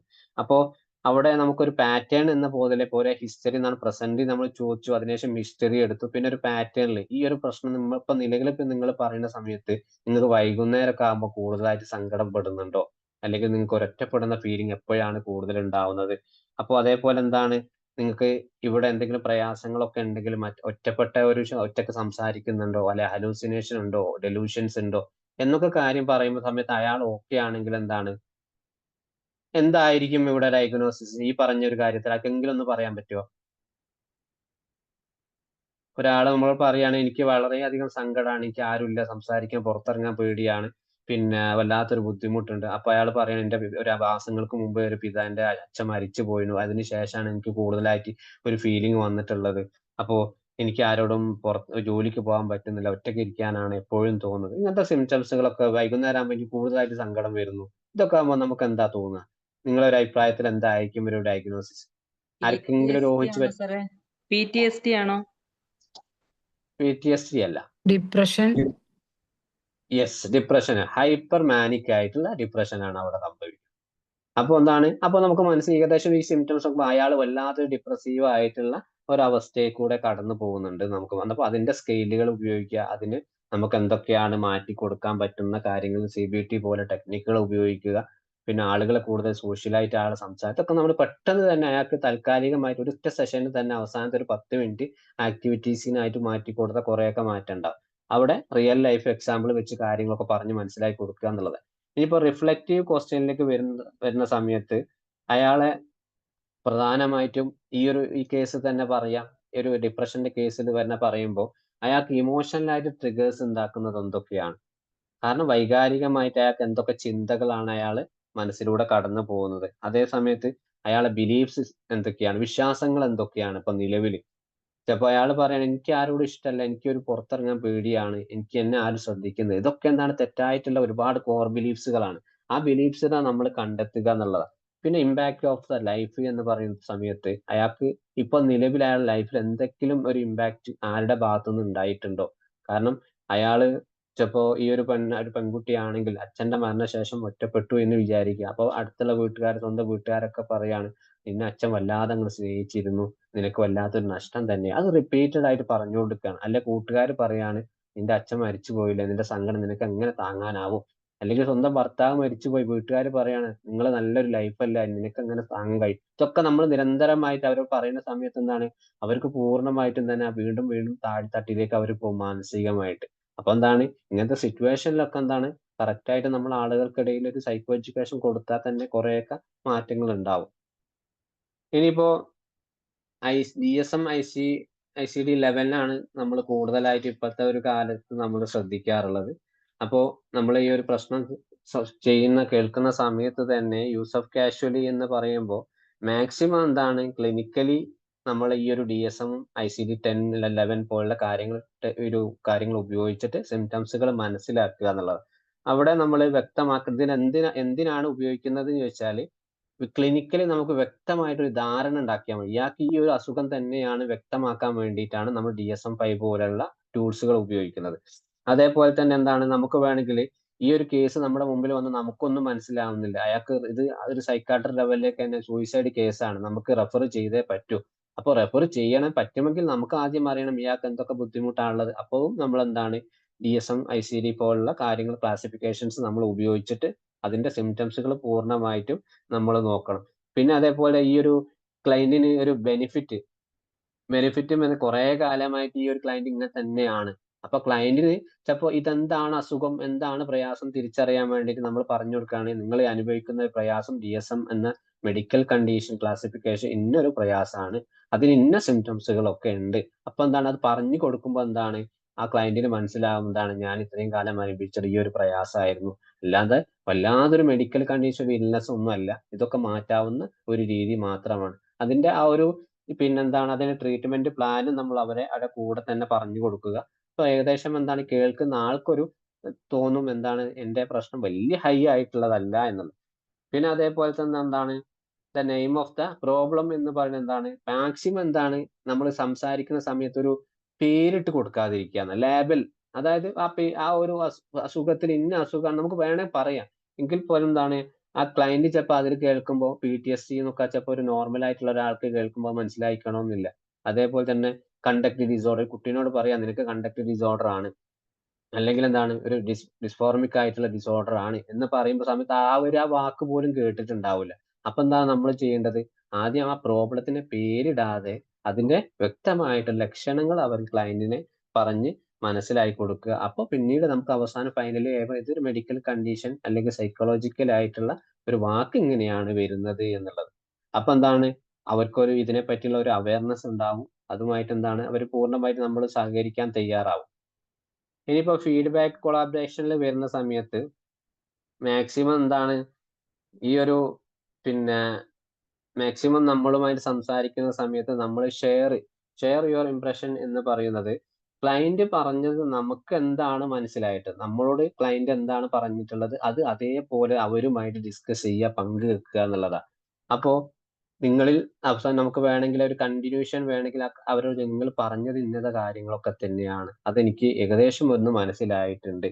അപ്പോ അപ്പൊ അപ്പൊ അവര് മനസ്സിലാവുന്നതാണ് ഞാൻ പറയണൊക്കെ ആള് കേൾക്കുന്നുണ്ട്, കുറെയൊക്കെ മനസ്സിലാവുന്നുള്ള ഒരു ചിന്ത അവിടെ ഉണ്ട്. കാരണം നമ്മളോട് എന്താണ് പറഞ്ഞത് അതേപോലെ പറയാതെ ഏകദേശം എന്താണ് ഒന്ന് ഐഡിയ വെച്ചിട്ട് ചില കാര്യങ്ങളൊക്കെ പറയാം, നിങ്ങൾ ചുരുക്കി പറയാം എന്ന് പറയുന്നത് പോലെ അവരോട് പറയുക എന്നുള്ളതാണ്. പിന്നെന്താണ് പിന്നെ അതേപോലെ നോൺ പാത്തോളജിക്കൽ ലാംഗ്വേജ് എന്ന് പറയുന്നത് നേരത്തെ പറഞ്ഞതുപോലെയാണ്. മെഡിക്കൽ കണ്ടീഷൻ മാരകമായിട്ടുള്ള ഒരു അസുഖത്തിന്റെ പേരൊന്നും ക്ലയന്റിനെ പറഞ്ഞ് പേടിപ്പിക്കാതിരിക്കുക. പിന്നെ ഇത് സാധാരണയായിട്ടുള്ള ഒരു അനുഭവമാണ്, നിങ്ങളെ ഒരു മെന്റൽ ഇൽനെസ് ആണ്. പിന്നെ ഇത് ചിലപ്പോൾ പല ആളുകൾക്കും ഇടയ്ക്കൊക്കെ വരുന്നതാണ്. അവർക്കൊക്കെ ട്രീറ്റ്മെന്റ് കൊടുത്താൽ എന്താണ് കൗൺസിലിംഗ് കൊടുത്താൽ മാറാവുന്ന പ്രയാസമേ ഉള്ളൂ. ഇന്ന് ചിന്തിച്ച് കൂടുതലായിട്ട് ഹൈ ആയിട്ട് എന്താ ഓവർ തിങ്കിങ്ങിൽ പോകേണ്ട കാര്യമില്ല എന്നുള്ള ഒരു എംപവർ എന്ന രീതിയിൽ അവർക്ക് കൊടുക്കണം. പിന്നെന്താണ് ഈ ഒരു എംപവർ കൊടുക്കുന്ന സമയത്ത് എന്താണ് പൂർണ്ണമായിട്ടും അവരെന്താണ് ആ വിശകലനം ചെയ്യുക എന്നുള്ളത്. അവരെ ക്ലയന്റ് നമ്മൾ എന്താണ് ആ അസുഖം കണ്ടെത്തിയിട്ടുള്ളത് രണ്ടുപേരും ഒരുമിച്ച് ഡിസ്കസ് ചെയ്യുക. എത്രത്തോളമായിരുന്നു അയാൾ അനുഭവിക്കുന്നത്, എത്ര ബുദ്ധിമുട്ടുകൾ അയാൾ പിന്നെ സഹിച്ചിട്ടുണ്ട്, എന്തൊക്കെ സിംറ്റംസുകൾ അയാൾ നേടിയിട്ടുണ്ട്, മറ്റുള്ള ആളുകൾ എത്ര അവോയ്ഡൻസ് ഉണ്ടായിട്ടുണ്ട്. ഇതൊക്കെ എന്താണ് രണ്ടുപേരും ഒരുമിച്ചിരുന്ന് എന്താണ് ഒരു സംസാരിക്കുക എന്നുള്ളതാണ്. ഇനിയിപ്പോ അതേപോലെ തന്നെ അവർക്ക് എന്താണ് ഈ ഒരു പിന്നെ സ്റ്റെപ്പ് ഫോർ ടുവേർഡ് അണ്ടർസ്റ്റാൻഡിങ് മുന്നോട്ടുള്ള ജീവിതത്തിലേക്ക് ഇതൊന്നുമുള്ള ഒരു അസുഖമൊന്നുമല്ല, അല്ലെങ്കിൽ എന്താണ് ഈ ഒരു പ്രയാസം നിങ്ങൾ ലൈഫ് ലോങ് പൂർണ്ണമായിട്ട് കൊണ്ടുപോവുകയില്ല. അപ്പൊ എന്താണ് തൽക്കാലം ഒരു ട്രീറ്റ്മെന്റ് എന്ന നിലയിൽ നിങ്ങൾ കുറച്ചൊന്ന് നമ്മളുമായിട്ട് കൊളാബറേറ്റ് ചെയ്താൽ എന്താണ് നിങ്ങളെ പ്രയാസങ്ങളെ നിങ്ങൾ മനസ്സിലാക്കും. പിന്നെ എന്താണ് പ്രശ്നം എന്താണ് നിങ്ങൾക്ക് തന്നെ മനസ്സിലാവും. ഇതേപോലെ ഏതെങ്കിലും സാഹചര്യത്തിൽ നിങ്ങൾക്ക് ഒരു പ്രശ്നം വന്നു കഴിഞ്ഞാൽ നിങ്ങൾക്ക് തന്നെ ചെയ്യാൻ കഴിയണം ഇതിന്റെ സൊല്യൂഷൻ. ആ രീതിയിലേക്കായിരിക്കണം. പിന്നെ അതേപോലെ തന്നെ മാപ്പ് ഓഫ് ഹീലിംഗ് എന്ന് പറയുന്നത് ചികിത്സയിലേക്കുള്ള വഴികാട്ടി മാത്രമായിരിക്കണം നമ്മൾ. ഒരു ക്ലയന്റോ ഒരു കൗൺസിലറോ ആയിക്കോട്ടെ, നമ്മൾ അതിലേക്കുള്ള വഴികാട്ടികൾ മാത്രമാണ്. ഇന്നത് നിർബന്ധമായിട്ട് ചെയ്തു കൊടുക്കുക എന്നുള്ളതല്ല. ചില കേസുകൾ നിർബന്ധമായി ചെയ്യുക. പിന്നെ OCD പോലുള്ള കേസുകൾ നമ്മൾ നിർബന്ധമായി ക്ലയന്റിനെ കൊണ്ട് ചെയ്യിപ്പിക്കേണ്ടി വരും. മറ്റുള്ള കേസുകൾ എന്താണ് നമ്മൾ എന്താണ് അവർക്ക് പറഞ്ഞു കൊടുക്കുക, നിർബന്ധമായി പുഷ് ചെയ്യാതെ ഇന്ന രീതിയിൽ നിങ്ങൾക്ക് ചെയ്ത് കഴിഞ്ഞാൽ നിങ്ങളുടെ ലൈഫിൽ കുറേയൊക്കെ മാറ്റങ്ങൾ ഉണ്ടാവും. പിന്നെന്താണ് അതിന് അവർക്ക് ഒരു തിരിച്ചറിവ് ഉണ്ടായി കൊടുക്കണം. ലൈഫിൽ എപ്പോഴും ഒരേ പ്രശ്നമുള്ള എന്നാൽ ഒരു കയറ്റത്തിന് ഒരു ഇറക്കമുള്ളത് പോലെ ഒരു പ്രശ്നം വരുമ്പോൾ അത് മാറിപ്പോവും. നിങ്ങൾക്ക് ഒരു സന്തോഷം കൂടി വരാനുണ്ട് എന്നുള്ള ആ രീതിയിലേക്കായിരിക്കണം അവരെ കൊണ്ടുപോകേണ്ടത്. അടുത്തത് ഒരു ട്രീറ്റ്മെന്റ് പ്ലാനിലേക്ക് വരുന്ന സമയത്ത് നമ്മൾ നേരത്തെ പറഞ്ഞു ക്ലയന്റും പിന്നെ ഈ ഒരു തെറാപ്പിസ്റ്റും ഒരുമിച്ചിരുന്ന് കോൾക്ക് സെറ്റ് ചെയ്ത് ഷെയർ ചെയ്യുക എന്നുള്ളതാണ്. അപ്പോ വേണമെങ്കിൽ അവരോട് ചോദിക്കാം, നിങ്ങൾക്ക് എന്തൊക്കെ മാറ്റങ്ങളാണ് നിങ്ങളുടെ ലൈഫിൽ വേണ്ടത്, ഏതൊക്കെ രീതിയിലാണ് നിങ്ങൾ ആഗ്രഹിക്കുന്നത്. വേണമെങ്കിൽ അവരോട് തന്നെ ഒരു സെഷൻ കഴിഞ്ഞ് അടുത്ത സെഷനിലൊക്കെ നമുക്ക് അവരോട് ചോദിക്കാം. ചിലപ്പോൾ മുമ്പ് നമ്മൾ എന്തെങ്കിലും ആക്ടിവിറ്റി കൊടുത്തിട്ടുണ്ട്, അവർ ചെയ്തിട്ടില്ല എന്ന് വിചാരിക്കുക. അപ്പൊ ആ ചെയ്തിട്ടില്ലെങ്കിൽ അവർക്ക് അതിനോട് താല്പര്യമില്ല, അതിനോട് ചെയ്യാൻ മടിയാണ്. അപ്പൊ അവർക്ക് വേണം ഞങ്ങൾ തന്ന കാര്യം നിങ്ങൾ ചെയ്തിട്ടില്ല. അപ്പോൾ നമുക്കവിടെ നിങ്ങൾ പറയും നിങ്ങൾക്ക് ഏതെങ്കിലും ആക്ടിവിറ്റീസ് മാറാനുണ്ടോ, ഏതെങ്കിലും ഇന്നർ ആയിട്ടുള്ള ഇൻട്രസ്റ്റുകൾ ഉണ്ടോ എന്ന് അവരോട് ചോദിക്കുക. അപ്പോ വേണമെങ്കിൽ ഈ ഒരു സാഹചര്യത്തിൽ നമുക്ക് പിന്നെ അവർക്കൂടെ നിങ്ങളെ ഉറക്കത്തിന്റെ ശൈലികളൊക്കെ എങ്ങനെയാണ്, ഏതൊക്കെ രീതിയിലാണ് ഉറക്കം മെച്ചപ്പെടുത്താൻ നിങ്ങൾ ആഗ്രഹിക്കുന്നത്, അല്ലെങ്കിൽ നല്ലൊരു ശരിയായിട്ടുള്ള ഒരു റിലേഷൻഷിപ്പ് നിങ്ങൾ കൊണ്ടുപോകാൻ ഏതൊക്കെ രീതിയിലാണ് ആഗ്രഹിക്കുന്നത്, അല്ലെങ്കിൽ സെൽഫ് എസ്റ്റീം വളർത്താൻ വേണ്ടി നിങ്ങൾ എന്തൊക്കെയാണ് നിങ്ങൾ ആഗ്രഹിക്കുന്നത്, പിന്നെ ആങ്സൈറ്റി ഒക്കെ നിയന്ത്രിക്കാൻ വേണ്ടി നിങ്ങൾക്ക് ഏതൊക്കെ രീതിയിൽ ആഗ്രഹമുണ്ട്. ഇതൊക്കെ വേണമെങ്കിൽ ഓപ്ഷൻ നമ്മൾ അങ്ങോട്ട് ഇട്ട് കൊടുക്കാം. ആ സമയത്ത് വേണമെങ്കിൽ സെലക്ട് തെറാപ്പി മോഡ് CBT ഉപയോഗിക്കാം. CBT എന്ന ചിന്തയും പിന്നെ ആ ഒരു തോട്ടും അതേപോലെ സിറ്റുവേഷൻ ഒക്കെ മനസ്സിലാക്കി കൊടുക്കുന്ന കാര്യങ്ങളാണ്. DBT ആണെങ്കിൽ ഇമോഷൻസുമായിട്ട് എന്താണ് ബന്ധപ്പെട്ട് അയാളുടെ സ്വഭാവത്തിൽ ഒരുപാട് സ്കില്ലുപരമായിട്ടുള്ള കാര്യങ്ങൾ മനസ്സിലാക്കി കൊടുക്കുക എന്നുള്ളതാണ്. നരേറ്റീവ് തെറാപ്പി എന്ന് പറയുന്നത് എന്താണ് സ്വന്തത്തിലുള്ള പ്രശ്നത്തിൽ നിന്ന് സ്വയം ജീവിതത്തിൽ നിന്ന് മാറ്റിയെടുക്കുന്ന ഒരു തെറാപ്പി. പലതരത്തിലുള്ള ടെക്നിക്കുകൾ ഉണ്ട്. ഇതൊക്കെ നമ്മൾ ഈ ഒരു പ്ലാറ്റ്ഫോമിൽ ചർച്ച ചെയ്തിട്ടുള്ള ഒരുപാട് തെറാപ്പികളാണ്. അപ്പോൾ എന്താണ് തെറാപ്പികൾ ഏകദേശം ഒരു ഐഡിയ ഉണ്ടാക്കിയെടുക്കുക. നമുക്കൊരു ക്ലിനിക്കൽ ഡയഗ്നോസിസ് ചെയ്യുന്ന സമയത്ത് ഏത് തെറാപ്പിയാണ് കൊടുക്കേണ്ടത് നമുക്ക് തോന്നിക്കഴിഞ്ഞാൽ അത് ഡയറക്റ്റ് ആയിട്ട് അതിലേക്ക് കൊടുക്കാം. പിന്നെ അതേപോലെ തന്നെയാണ് ഈ ഫ്രീക്വൻസി, അതായത് നമ്മളെ ഈ ഒരു ഡിഫൈൻ ചെയ്യുക എന്നുള്ളതാണ്. ഒരു കൗൺസിൽ സെഷൻ ഏതൊക്കെയാണ് നിങ്ങൾക്ക് ചിലപ്പോൾ ചില ക്ലയന്റ് വന്നു കഴിഞ്ഞാൽ 1 മണിക്കൂർ എന്ന് പറഞ്ഞ ക്ലയന്റ് നിർത്താണ്ട് അങ്ങനെ കണ്ടിന്യൂസ് ആയിട്ട് എന്താണ് അങ്ങനെ പോയിക്കൊണ്ടിരിക്കും. അവിടെ നിർത്തൂല. അവരെ കഥകൾ അങ്ങനെ പറഞ്ഞു നിൽക്കും. അപ്പൊ നമ്മൾ അതേക്കപ്പോ നമുക്ക് എങ്ങനെ നിർത്തേണ്ടിയെന്ന് ഓർമ്മ ഉണ്ടാവില്ല. അങ്ങനത്തെ സാഹചര്യം വ്യക്തമായിട്ട് അവരോട് പറയും 1 മണിക്കൂറാണ് വെയിക്കോവ്, പിന്നെ ഇത്ര സമയം, പിന്നെ ഇത്ര ഫീസ് ഇത്രയാണ്. വ്യക്തമായിട്ട് അവർക്ക് അതിനെ പറ്റിയുള്ള അവയർനെസ് കൊടുക്കുക ഈ ട്രീറ്റ്മെന്റ് പ്ലാൻ തയ്യാറാക്കുമ്പോൾ. പിന്നെ ഒരു സെഷൻ നോർമലായിട്ട് നമ്മൾ കേട്ടും പറഞ്ഞൊക്കെ പോവുകയാണെങ്കിൽ പോലും അടുത്ത സെഷൻ ഒരു ലെസൺ പ്ലാൻ പോലെ ട്രീറ്റ്മെന്റ് പ്ലാൻ നിങ്ങൾ കൊണ്ടുവരണം. എന്നാൽ മാത്രമേ എന്താണ് നമുക്ക് അതിലേക്ക് പൂർണ്ണമായിട്ട് ഇറക്കാൻ പറ്റും. ഇനിയിപ്പോ ഒരു പ്രിന്റബിൾ വർക്ക് ഷീറ്റ് കോമ്പൗണ്ട് അപ്പൊ പല കേസുകൾക്ക് വെച്ചപ്പോ നമുക്ക് എന്താണ് ഈ കേൾവിയും മാത്രമായ പോരല്ലോ. അപ്പോ ചില ആളുകൾക്ക് ഇന്റർവ്യൂ എടുക്കുന്ന സമയത്ത് എന്താണ് നമുക്ക് ടെംപ്ലേറ്റ്സ് ഉപയോഗിക്കേണ്ടി വരും. ഇമോഷൻസിനെ മനസ്സിലാക്കാൻ വേണ്ടി തന്നെ പല ഇമോജികൾ കാണിച്ചു കൊടുക്കുക. ഈ ഒരു ഇമോജിയാണ് നിങ്ങൾക്ക് ഇപ്പോൾ ഉള്ളത്, സങ്കടം ഉള്ളത്, അല്ലെങ്കിൽ സന്തോഷത്തിന്റെ കാണിച്ചു പലതരത്തിൽ നമുക്ക് വേണമെങ്കിൽ പ്രിന്റബിൾ ആയിട്ട് എടുത്ത് കാണിച്ചു കൊടുക്കേണ്ടി വരും. പിന്നെ അതേപോലെ ഇമോഷണൽ ബിഹേവിയർ അസസ്മെന്റ് ഗൈഡിന്റെ ഒരു വർക്ക് ഷീറ്റുകൾ ഉണ്ട്. അയാളുടെ സ്വഭാവം ഏതൊക്കെ രീതിയിലാണ് മാറി വരുന്നതും ഇമോഷൻസ് ഏതൊക്കെ രീതിയിലാണ് അനഭിയാർക്കും മനസ്സിലാക്കാൻ പറ്റുന്ന അസസ്മെന്റ് ഗൈഡാണ്. പിന്നെ കേസ് ഫോർമുലേഷൻ ഷീറ്റ് ആണെങ്കിൽ എന്താണ് ഒരു കേസ് ലൈഫിൽ എങ്ങനെയാണ് ഉണ്ടാക്കി വന്നത്, നിങ്ങളുടെ ലൈഫിൽ പ്രയാസങ്ങൾ എങ്ങനെയൊക്കെയാണ് വന്നിട്ടുള്ളത് അതൊക്കെ മനസ്സിലാക്കാൻ വേണ്ടി CBTന്റെ വേണമെങ്കിൽ ഉപയോഗിക്കാം. പിന്നെ ഈ ഇംപ്രഷൻ ഷീറ്റ്, നമ്മളെ ഈ ഒരു പ്രശ്നം കാരണം എന്താണ്, അയാളുടെ ലൈഫിൽ എത്രത്തോളം ബുദ്ധിമുട്ടുണ്ട്, ആ പ്രശ്നത്തിലെ യഥാർത്ഥത്തിലെ കാരണക്കാർ ആരൊക്കെയാണ്, ഞാൻ തന്നെയാണോ എന്ന് അറിയാൻ വേണ്ടി ഉപയോഗിക്കുന്നതാണ് ഈ ഒരു ഇംപ്രഷൻ ഷീറ്റ്. അത് വേണമെങ്കിൽ നമുക്ക് ഉപയോഗിക്കാം. ഇതൊക്കെ പ്രിന്റബിൾ എടുത്തിട്ട് നമുക്ക് ക്ലയന്റിന്റെ മുമ്പിൽ അവരെ കൊണ്ട് ഓരോന്ന് ചോദിച്ച് ചെയ്യിപ്പിക്കും. അപ്പൊ എന്താണ് കുറച്ചുകൂടി സയന്റിഫിക് ആവും ആ ഒരു സെഷൻ. പിന്നെ ഒരു ട്രീറ്റിംഗ് പ്ലാനിങ് ഫോം എന്ന് പറയുന്ന നമ്മൾ എന്തൊക്കെ ട്രീറ്റ്മെന്റ് ആണ് അവർക്ക് കൊടുക്കുന്നത്, ഓരോ ഡേ വെച്ചിട്ട് അവർക്ക് ആക്ടിവിറ്റി അതിൽ എഴുതി കഴിഞ്ഞിട്ട് അതിന്റെ പ്രിന്റ് ഒക്കെ എടുത്തു കൊടുത്താൽ കുറെയൊക്കെ ക്ലയന്റ് നമ്മൾ പറയുന്നത് പോലെ ശ്രദ്ധിക്കും, അതിൽ മാറ്റങ്ങളും ഉണ്ടാവും. ഇനിയിപ്പോ ഒരു കൗൺസിലിംഗ് ചെയ്യുന്ന സമയത്ത് വളരെ ഇമ്പോർട്ടന്റ് ആയിട്ടുള്ള ഒരു കാര്യമാണ് ഇന്റർഗേറ്റ് എക്ലറ്റിക് കൗൺസിലിംഗ് എന്ന് പറയുന്നത്. അപ്പോ പല സാഹചര്യത്തിലും നമ്മൾ ഈ ഒരു കാര്യം നമ്മൾ ഉപയോഗിക്കുന്ന സമയത്ത് ഇന്റർഗേറ്റ് എക്ലറ്റിക് കൗൺസിലിംഗ് എന്ന് പറയുമ്പോൾ എക്ലറ്റിക് ആണ് പൊതുവെ നമ്മൾ ഉപയോഗിക്കാറ്. അത് നമ്മളെ മുമ്പിലുള്ള ക്ലയന്റ് ഏത് സാഹചര്യത്തിലാണ് ഉപയോഗിക്കുന്നത് ആ സാഹചര്യത്തിനനുസരിച്ച് നമ്മൾ കാര്യങ്ങൾ പറഞ്ഞു കൊടുക്കുക എന്നുള്ളത്. അതേപോലെ ഇന്റർഗേറ്റ് എന്ന് പറയുന്നത് എന്താണ്, എല്ലാ തെറാപ്പികളൊന്നും ചില ടൂൾസും കാര്യങ്ങളൊക്കെ ഉപയോഗിച്ച് തിയറി മാത്രമല്ല ഉപയോഗിക്കുന്നത്. പല തെറാപ്പി, നമുക്ക് ഏത് തെറാപ്പിയാണ് അവിടെ കൊടുക്കേണ്ടത് അതനുസരിച്ചിട്ട് അവരോട് പറഞ്ഞ് മനസ്സിലായിക്കോ, ഇന്ന തെറാപ്പിയാണ് നമ്മൾ ഉപയോഗിക്കുന്നത്, അതിന്റെ മോഡൽ ഇങ്ങനെയൊക്കെയാണ്, ആ മോഡൽ വെച്ച് നിങ്ങളെ പ്രയാസം ഇന്ന രീതിയിലാണ് നിങ്ങളുടെ ലൈഫിൽ വന്നിട്ടുള്ളത്, അത് കറക്റ്റ് ആയിട്ട് അവർക്ക് പറഞ്ഞ് മനസ്സിലാക്കി കൊടുക്കുക എന്നുള്ളതാണ്. കാരണം ചില ആളുകൾക്ക് ചില ക്ലയന്റുകൾ നമ്മൾ പറയും എനിക്ക് DBT മതി അല്ലെങ്കിൽ എനിക്ക് CBT മതി എന്നൊക്കെ, അവർക്ക് അതിനെപ്പറ്റി എന്തെങ്കിലും ഒരു അവയർനെസ് ഉണ്ടാവും അവർക്ക്. അതുകൊണ്ടാണ് നമ്മളെ മുമ്പിൽ വന്ന് പറയുന്നത് ഇന്ന തെറാപ്പി എനിക്ക് മതി എന്നുള്ളത്. അപ്പൊ ആ രീതിയിലൊക്കെ വേണമെങ്കിൽ അവരുടെ ഭാഗത്ത് എന്തെങ്കിലും സജഷൻ ഉണ്ടെങ്കിൽ നമുക്ക് അതിലേക്കും കൊണ്ടുപോവുക. കൂടുതലായിട്ട് നമുക്ക് ഉപയോഗിക്കാൻ പറ്റിയ ഫസ്റ്റ് സെഷനിൽ എക്ലറ്റിക് കൗൺസിലിംഗ് തന്നെയാണ്. എന്താണ് ക്ലയന്റിങ് പറയുന്നത് അനുസരിച്ച് നമ്മുടെ മനസ്സിൽ എന്താണ് തോന്നിയിട്ടുള്ളത് ആ കാര്യങ്ങൾ അവർക്ക് പറഞ്ഞു കൊടുക്കുക എന്നുള്ളത്. പിന്നെ അടുത്ത സെഷനിൽ വേണമെങ്കിൽ ഇന്റർഗേറ്റിലേക്ക് നമുക്ക് ആപ്ലിക്കേഷനിൽ പോവാം. നല്ലൊരു തെറാപ്പി പൂർണ്ണമായിട്ട് പഠിക്കുക, ഇന്ന തെറാപ്പി ആക്കി കൊടുക്കുക, അതിന്റെ ടൂൾസ് മൊത്തം പ്രിന്റ് എടുത്ത് വെക്കുക, വർക്ക് ഷീറ്റുകൾ എടുക്കുക, എന്നിട്ട് അതിലേക്ക് ആപ്ലിക്കേഷൻ ലെവലിലേക്ക് പോവുക. ഇനിയിപ്പോ അവസാനമായിട്ട് ഈ കൗൺസിലിംഗ് ടെക്നിക്കുകൾ ഉപയോഗിക്കുന്ന സമയത്ത് നമ്മൾ പ്രധാനമായിട്ടും ശ്രദ്ധിക്കേണ്ട കാര്യങ്ങൾ, ഒന്ന് പാരാഫ്രൈസ് ചെയ്യുക എന്നുള്ളതാണ്. ക്ലയന്റിന്റെ വാക്കുകൾ അതേപോലെ അങ്ങോട്ട് പറയുക എന്നുള്ളത്, നോൺ ജഡ്ജ്മെന്റ് ഇല്ലാതെ നമ്മൾ നേരത്തെ പറഞ്ഞതുപോലെ. കാരണം അവിടെ എന്താണ്, നമ്മൾ അവരെ പൂർണ്ണമായിട്ടും നമ്മൾ അവരത് കേട്ടു, കുറെയൊക്കെ നമുക്ക് മനസ്സിലായി, ഏകദേശം ഒരു ഊഹം വെച്ചിട്ട് ഞാൻ പറയും നിങ്ങൾ ഇതുവരെ പറഞ്ഞിട്ടുള്ള ഈ ഒരു പ്രശ്നം ചുരുക്കി പറഞ്ഞ ഇങ്ങനെയൊക്കെയാണ് നിങ്ങളെ.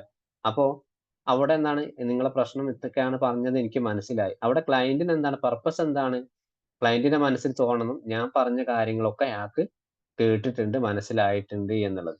ഇനിയിപ്പോ സമ്മറൈസിങ് എന്ന് പറയുന്നതാണ് ഇതേപോലെ എന്താണ്, ഒരുപാട് പ്രശ്നങ്ങളൊക്കെ പറഞ്ഞ സമയത്ത് നമുക്ക് ഒരുപാട് പ്രശ്നം നമ്മളോട് പറഞ്ഞു, അതിൽ ഏതെങ്കിലും സ്പെസിഫിക് ആയിട്ടുള്ള ഒന്നോ രണ്ടോ പ്രശ്നങ്ങൾ അയാൾ എടുത്തിട്ട് അയാളെ ഡെയിലി ലൈഫിനെ ബാധിക്കുന്നത് എടുത്ത് പറഞ്ഞ് അയാളുടെ മുമ്പിൽ ചുരുക്കി പറഞ്ഞു. യഥാർത്ഥത്തിൽ നിങ്ങൾ ഈ ഒരു ഡെയിലി ലൈഫിൽ നിങ്ങളുടെ ഇപ്പോഴത്തെ ജീവിത ശൈലിയിൽ നിങ്ങൾക്ക് പ്രശ്നം കൂടുതൽ ഇങ്ങനത്തെ കാര്യങ്ങളൊക്കെയാണ്. അപ്പൊ എന്താണ്, അവിടെ നമുക്ക് ഈ ഒരു സെഷന് ഇങ്ങനെ നമ്മൾ നേരത്തെ പറഞ്ഞതുപോലെ കണ്ടിന്യൂസ് ആയിട്ട് ഇങ്ങനെ പറഞ്ഞുകൊണ്ടിരിക്കുന്ന ഒരു ക്ലയന്റ് ആണെങ്കിൽ നമുക്ക് അവരുടെ സെഷൻ ഒന്ന് അവസാനിപ്പിക്കാൻ നമുക്ക് ഈ ഒരു സമ്മറൈസ് കൊണ്ട് നമുക്ക് പറ്റും. ഇതുവരെ പറഞ്ഞു വെച്ചിട്ട് ഒരു സ്റ്റോപ്പ് ചെയ്തിട്ട് അവരോട് പറയാം നിങ്ങൾ ഇതുവരെ പറഞ്ഞ കാര്യങ്ങളൊക്കെ ഇങ്ങനെയൊക്കെയാണ്, എനിക്ക് മനസ്സിലായ രീതിയിലാണ്. അപ്പൊ എന്താണ്, നമുക്ക് വേണമെങ്കിൽ ആ സെഷൻ അവിടെ അവസാനിപ്പിച്ചിട്ട് ചെറിയൊരു ആക്ടിവിറ്റീസ് പറഞ്ഞു വിടാം. ഇനിയിപ്പോ അടുത്ത സൈലന്റിലേക്ക് പറഞ്ഞ ചില സമയത്ത് നമ്മൾ മിണ്ടാതിരിക്കുന്നത് നല്ലതാണ്. അപ്പൊ അവർ പറയുന്ന വെച്ചപ്പോ അതിന്റെ ഇടയ്ക്ക് എന്തൊക്കെ ചോദിച്ചു കഴിഞ്ഞാൽ അവർക്കൊരു ബുദ്ധിമുട്ടായിരിക്കും. അപ്പൊ ആ ബുദ്ധിമുട്ടില്ലാതിരിക്കാൻ വേണമെങ്കിൽ അപ്പൊ അതിന്റെ ഇടയ്ക്ക് വേണമെങ്കിൽ അങ്ങനെയാണോ, നിങ്ങൾ ഇതാണല്ലേ ഉദ്ദേശിക്കുന്നത് എന്ന രീതിയിൽ ചെറിയൊരു ടൂണ് പോലെ, ഒരു സപ്പോർട്ടിംഗ് പാനൽ പോലെ നമുക്ക് വേണമെങ്കിൽ അവിടെ ഉപയോഗിക്കാം. പിന്നെ അടുത്തത് കൊഗ്നിറ്റീവ് റീസ്ട്രക്ചറിങ് ആണ്. CBTയിലെ ഏറ്റവും മെയിൻ ആയിട്ടുള്ള ഒരു ടൂളാണ്. അയാളെ ചിന്താഗതികളെ, നല്ല തെറ്റായിട്ടുള്ള കോർ ബിലീഫുകൾ കണ്ടെത്തി ഡിസ്ട്രോഷൻസിന് മനസ്സിലാക്കിയിട്ട് അത് നല്ല രീതിയിലേക്ക് ചിന്തകൾ എന്താണ് ഓപ്പോസിറ്റ് തോട്ടിന് നമ്മൾ അവിടെ സ്ഥാപിക്കുന്നതിനെയാണ് കൊഗ്നിറ്റീവ് റീസ്ട്രക്ചറിങ് എന്ന് പറയുന്നത്. പിന്നെ അതേപോലെ ബിഹേവിയർ എക്സ്പെരിമെന്റ് എന്ന് പറയുന്നത് പുതിയൊരു പ്രവർത്തനത്തിലേക്ക് ഇതുവരെ അയാളെ ലൈഫിൽ ചെയ്തതൊക്കെ മാറ്റി നിർത്തിയിട്ട് പുതിയ പുതിയ കാര്യങ്ങളിലേക്ക് കൊണ്ടുപോകുന്ന ഒരു ടൂൾസ് ആണ് ബിഹേവിയർ എക്സ്പെരിമെന്റ്. പിന്നെ അതേപോലെ അവർക്ക് CBTയിലെ തോട്ട് റെക്കോർഡ് ഉപയോഗിക്കാം, അയാളുടെ ലൈഫ് സ്റ്റൈലൊക്കെ ഒന്ന് മനസ്സിലാക്കി പ്രശ്നം എവിടെയെന്നാണ്. പിന്നെ ജേർണലിംഗ് ഉപയോഗിക്കാം, അയാളെ ദിവസം അയാളുടെ ചിന്തകളിലൂടെ ഒക്കെ എന്തൊക്കെയാണ് കടന്നു പോകുന്നത് അതൊക്കെ ഒന്ന് ഒരു പേപ്പറിലൂടെ നമുക്ക് അയാൾക്ക് പകർത്തി കൊടുക്കാനുള്ള ടെക്നിക്ക് പറഞ്ഞു കൊടുക്കാം. പിന്നെ എക്സ്പോഷർ ടെക്നിക്കാണ്. ഈ ആങ്സൈറ്റി OCD പോലുള്ള ആളുകൾക്ക് റിയൽ ലൈഫുമായിട്ട് ബന്ധപ്പെട്ട് എക്സ്പോഷർ ചെയ്ത് കൊടുക്കുക. കാരണം പേടിയുള്ള ഒരു സ്ഥലത്തേക്ക് ഒരു കുട്ടീനെ കൊണ്ടുപോവുക, അല്ലെങ്കിൽ ലിഫ്റ്റ് കയറാൻ പേടിയുള്ള ഒരാൾക്ക്, അല്ലെങ്കിൽ ഫ്ലൈറ്റ് കയറാൻ പേടിയുള്ള ഒരാൾക്ക് അതിനെപ്പറ്റി വ്യക്തമായിട്ടുള്ള സൈക്കോ എഡ്യൂക്കേഷൻ കൊടുക്കുക. എന്നിട്ട് റിയൽ ലൈഫുമായിട്ട് അത് റിലേറ്റഡ് ആയിട്ട് കാണിച്ചു കൊടുക്കുക എന്നുള്ളതാണ്. പിന്നെ മൈൻഡ്ഫുൾനെസ് പ്രാക്ടീസ്, അവരെ മനസ്സ് ശാന്തമാകാൻ പറ്റുന്ന PMR, അതേപോലെ ബ്രീത്തിങ് എക്സസൈസുകൾ, അവർക്ക് എന്താ സിമ്പിൾ ആയിട്ട് എന്തൊക്കെ നമുക്ക് പഠിപ്പിക്കാൻ പറ്റും അതൊക്കെ അവർ പഠിപ്പിക്കുക. ഇതൊക്കെയാണ് ടെക്നിക്കുകൾ എന്ന് പറയുന്നത്. ഇനി ഫൈനലി ആയിട്ട് ഇതിന്റെ കൂടെ തന്നെ വേണമെങ്കിൽ നമുക്ക് എന്താണ് സ്കെയിലിംഗ് ക്വസ്റ്റ്യൻ ഉപയോഗിക്കാം. സ്കെയിലിംഗ് ക്വസ്റ്റ്യൻ എന്ന് പറയുന്നത് അവരെ നിലവിലുള്ള വിഷമങ്ങളെ അവർക്ക് തന്നെ മനസ്സിലാക്കാൻ വേണ്ടിയിട്ടാണ്. അതിന് ഉപയോഗിക്കുന്ന ഒന്നാണ് പ്രധാനമായിട്ട് ഒരു സ്കെയിൽ ഉപയോഗിക്കും. സബ്ജക്റ്റീവ് യൂണിറ്റ് ഡിസ്ട്രക്റ്റീവ് എന്ന് പറയുന്ന ഒരു ക്വസ്റ്റ്യനറി ഉണ്ട്. അത് പല കേസുകളും നമുക്ക് ഉപയോഗിക്കാം. അയാളെ ആങ്സൈറ്റിയും അയാളുടെ പ്രശ്നങ്ങളൊന്നും ഇത്രത്തോളം 0 to 10 വരെയാണ് അതിന്റെ ഒരു പാറ്റേൺ. അയാൾക്ക് തന്നെ സ്വയം ക്ലയന്റിന് തന്നെ മനസ്സിലാക്കാൻ വേണ്ടി ഉപയോഗിക്കുന്നതാണ്. പിന്നെ മിറാക്കിൾ ക്വസ്റ്റ്യൻ എന്ന് പറയുന്നതാണ് നമ്മൾ മനോഹരമായിട്ടുള്ള ചോദ്യങ്ങൾ അവരോട് ചോദിക്കുക. നിങ്ങളുടെ ഈ ഒരു പ്രയാസം നിങ്ങൾ എത്രയോ കാലമായിട്ട് അനുഭവിക്കുന്നുണ്ട്. അപ്പോൾ ഇത്രയും കാലം നിങ്ങൾ ബുദ്ധിമുട്ട് അനുഭവിച്ച് നിങ്ങൾ പിടിച്ചു നിൽക്കുന്നുണ്ടല്ലോ, അത് തന്നെ എനിക്കൊരു അത്ഭുതം തോന്നും. ഇതൊക്കെ ഒരു മിറാക്കിൾ ക്വസ്റ്റ്യൻ ആണ്. അതേപോലെ ഇന്നൊരു രാത്രിയോട് കൂടി നിങ്ങളുടെ പ്രയാസങ്ങളൊക്കെ അങ്ങോട്ട് മാറി എന്ന് വിചാരിക്കുക. അപ്പൊ നാളെ നിങ്ങൾ ചെയ്യാൻ പോകുന്ന ആദ്യത്തെ ഏറ്റവും നല്ല കാര്യങ്ങൾ ഏതായിരിക്കും? ആരോടായിരിക്കും നിങ്ങൾ സംസാരിക്കാൻ പോവുക? ഇതൊക്കെ രീതിയിൽ നമുക്ക് വേണമെങ്കിൽ മിറാക്കിൾ ക്വസ്റ്റ്യൻ ഉപയോഗിക്കാം. പിന്നെ എംപ്റ്റി ചെയർ ഉപയോഗിക്കുന്ന സമയത്ത് എന്താണ്, എംപ്റ്റി ചെയർ ഒരു ജസ്റ്റാൾട്ട് തെറാപ്പിയിലെ ഒരു ടൂൾസ് ആണ്. അതായത് ഒരു കസേരയിൽ, ഒരു എംപ്റ്റി ആയിട്ടുള്ള ഒരു കസേരയിൽ ഒരാളെ എംപ്റ്റി കസേരയും വെക്കുന്നു ഈ ഒരു ക്ലയന്റിന്. എന്നിട്ട് അയാൾക്ക് പറയാനുള്ളതൊക്കെ അവിടെ നമ്മൾ പിന്നെ ആ ക്ലയന്റിനോട് പറയിക്കുക എന്നുള്ളത്. അപ്പൊ അയാൾ ഉള്ളിൽ കിടക്കുന്ന കുറേ കാര്യങ്ങൾ ചിലപ്പോൾ നമ്മുടെ ആ ക്ലയന്റിന് നമ്മുടെ സെഷനിൽ നമ്മളോട് പറയാൻ പറ്റിയിട്ടുണ്ടാവില്ല. അയാൾ പറയാം, നിങ്ങളുടെ മുമ്പിൽ ഒരാൾ ഇരിക്കുന്ന ഇമാജിൻ ചെയ്യുക, അപ്പൊ ആ കസേരയിൽ നിങ്ങൾക്ക് പറയാനുള്ളതൊക്കെ പറയാന്നുള്ളത്, നമ്മൾ അവിടെ നിന്ന് മാറിക്കൊടുക്കുക എന്നുള്ളത്. ആ മാറിക്കഴിഞ്ഞ് പറഞ്ഞു കഴിഞ്ഞപ്പോൾ അവിടെ ഒരു പൊട്ടിത്തെറിയായിരിക്കും, ഒരു കരച്ചിലായിരിക്കാം. ഇതൊക്കെ നമ്മൾക്ക് ഉപയോഗിക്കാൻ പറ്റുന്ന ഒരു ടൂൾസ് ആണത്.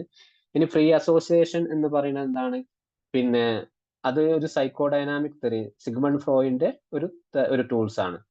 അതായത് മനസ്സ് തോന്നുന്നതൊക്കെ നമുക്ക് പറയാം. നമ്മൾ ക്ലയന്റിനോട് പറയാം, നിങ്ങൾക്ക് മനസ്സ് തോന്നുന്ന കാര്യമൊക്കെ നിങ്ങൾ പറഞ്ഞോളൂ, ഒരു വിഷമവും ഇല്ല, ഞാൻ കേൾക്കാൻ തയ്യാറാണ് എന്നുള്ളത്. പിന്നെ അതേപോലെ ഡ്രീം അനാലിസിസ്, അതും സിഗ്മണ്ട് ഫ്രോയിഡിന്റെ തന്നെയാണ്, സൈക്കോഡൈനാമിക്കിൽ വരുന്ന ഒരു ടൂൾസ് ആണ്. സ്വപ്നങ്ങളെ കൂടുതലായിട്ട് അൺകോൺഷ്യസ് മൈൻഡിലൂടെ എന്തൊക്കെയാണ് നടക്കുന്നത്, സ്വപ്നങ്ങളെ വിശദീകരണം കൊടുക്കുക എന്നുള്ളത്. സ്വപ്നത്തെ എന്താണ് യാഥാർത്ഥ്യത്തിലേക്ക് കൊണ്ടുവരിക എന്നുള്ളതാണ്. ഇനിയിപ്പോ ജനോഗ്രാം വേണമെങ്കിൽ പല കൗൺസിലിംഗ് സെന്റർ നമുക്ക് വേണമെങ്കിൽ എന്താണ് ജനോഗ്രാം വരച്ചു കൊടുക്കുക. എന്താണ് ഇയാളും അച്ഛനും അമ്മയും ഏതൊക്കെ രീതിയിലാണ് ബന്ധം ഉണ്ടായിരുന്നത്, ഏതൊക്കെ രീതിയിൽ അവരുടെ സ്നേഹബന്ധം ഉണ്ടായിരുന്നു ഒക്കെ അറിയാൻ വേണ്ടിയിട്ട് ജനോഗ്രാം മാപ്പിംഗ് ഒക്കെ അവർക്ക് വേണമെങ്കിൽ വരച്ച് കാണിച്ചു കൊടുക്കാം നമുക്ക്. പിന്നെ ആ ഒരു ഫാമിലിയുടെ ഡീറ്റെയിൽസ് ഒക്കെ വേണമെങ്കിൽ നമുക്ക് എന്താണ് പല കേസുകൾ നമുക്ക് തന്നെ ഉപകാരപ്പെടും ജനോഗ്രാം വരയ്ക്കുന്നത്. അയാളെ ഫാമിലി എത്ര മെമ്പേഴ്സ് ഉണ്ട്, ആ മെമ്പേഴ്സ് ഏതൊക്കെ പെരുമാറ്റ രീതിയാണ് ഇയാൾ പെരുമാറിയിട്ടുള്ളതൊക്കെ വേണമെങ്കിൽ നമുക്ക് അറിയാൻ കഴിയും. പിന്നെ അതേപോലെയാണ് വാല്യൂ ക്ലാരിഫിക്കേഷൻ എന്ന് പറയുമ്പോൾ, പിന്നെ ക്ലയന്റിന്റെ ജീവിത മൂല്യങ്ങളെ നമ്മൾ പ്രധാനമായി തിരിച്ചറിയാം. എന്തൊക്കെയാണ് ആഗ്രഹങ്ങൾ, എന്തൊക്കെയാണ് നിലവിലെ പിന്നെ ബുദ്ധിമുട്ടുള്ള ഏരിയകളൊക്കെ ഒന്ന് മനസ്സിലാക്കി തൽക്കാലം ഒരു റിലാക്സ് ഉണ്ടാക്കാൻ പറ്റുന്ന കാര്യം നമ്മൾ ചെയ്തു കൊടുക്കുക എന്നുള്ളതാണ്. ഇപ്പൊ നരേറ്റീവ് എക്സ്റ്റേണലൈസേഷൻ എന്ന് പറയുന്നത് പ്രശ്നത്തെ, നരേറ്റീവ് തെറാപ്പിയിലെ പ്രധാനപ്പെട്ട ഒരു ടൂൾസ് ആണ്. പ്രശ്നത്തെ പൂർണ്ണമായിട്ടും ഒരു വ്യക്തിയിൽ നിന്നുള്ളതല്ല, ആ വ്യക്തി കാരണമല്ല ഒരു പ്രശ്നം ഉണ്ടാകുന്നത്. ചിലപ്പോൾ അതൊരു എൻവിറോൺമെന്റ് ആവാം, ഒരു സിറ്റുവേഷൻ ആവാം, അതൊക്കെയാണ്. പക്ഷെ അതിൽ നിന്നും വ്യക്തിയെ പൂർണ്ണമായിട്ട് പ്രശ്നത്തെ അകറ്റി രണ്ടാളെ മാറ്റി നിർത്തുന്ന ഒരു രീതിയാണ് നരേറ്റീവ് എന്ന് പറയുന്നത്. ഇതാണ് ഏകദേശം നമ്മൾ ഒരു ക്ലിനിക്കൽ ഡയഗ്നോസിൽ ശ്രദ്ധിക്കേണ്ട കാര്യങ്ങൾ. ഞാൻ പെട്ടെന്ന് പറഞ്ഞു പോയതിൽ എന്തെങ്കിലും ബുദ്ധിമുട്ടുണ്ടെങ്കിൽ നമുക്ക് ഗ്രൂപ്പിൽ ഏതെങ്കിലും പേഴ്സണായി ചോദിക്കാം. അതൊന്നും ഒരു വിഷയമുള്ള കാര്യമല്ല. എങ്ങനെ ഉണ്ടായിരുന്നു, എന്തെങ്കിലും ഒരു ഐഡിയാസ് കിട്ടിയോ?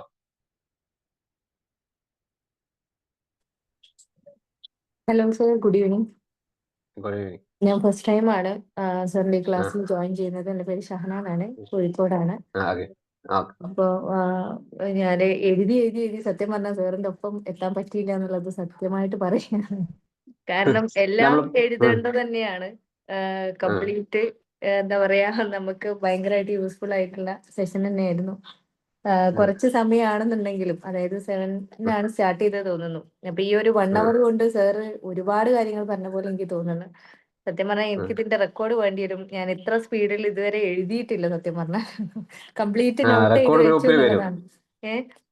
ഓക്കെ, ഞാൻ ഗ്രൂപ്പിൽ ഇന്നാ ജോയിൻ ചെയ്തത്. ഇന്നാണ് സാറിന് CPTക്ക് ചേരാൻ വേണ്ടിയിട്ട് നോക്കിയതായിരുന്നു. അതെ ഞാൻ അതെ. ലിങ്ക് കിട്ടിയത്. Thank you so oh much sir. ഒരുപാട് യൂസ്ഫുൾ ആയി class. Thank you. Okay, thank you. പിന്നെ നമ്മൾ തുടക്കത്തിലൊരു കേസ് നിങ്ങൾ എഴുതിയിട്ടില്ലേ, ആരൊക്കെ എന്താണ് അതിന് ഡയഗ്നോസിസ്, ഇതൊക്കെ വെച്ച് ഏകദേശം ഒരു ഐഡിയ വെച്ചിട്ട് നിങ്ങൾ എന്താ അതിന് ഡയഗ്നോസിസ് ചെയ്തിട്ടുള്ളത്? എഴുതിയ ആൾക്കാരൊന്ന് ജസ്റ്റ് വേണേൽ ചാറ്റ് ബോക്സ് ഉപയോഗിക്കാം, അല്ലെങ്കിൽ വോയിസ് ആയി മൈക്ക് ഒന്ന് ഓൺ ആക്കിയിട്ട് പറയാം.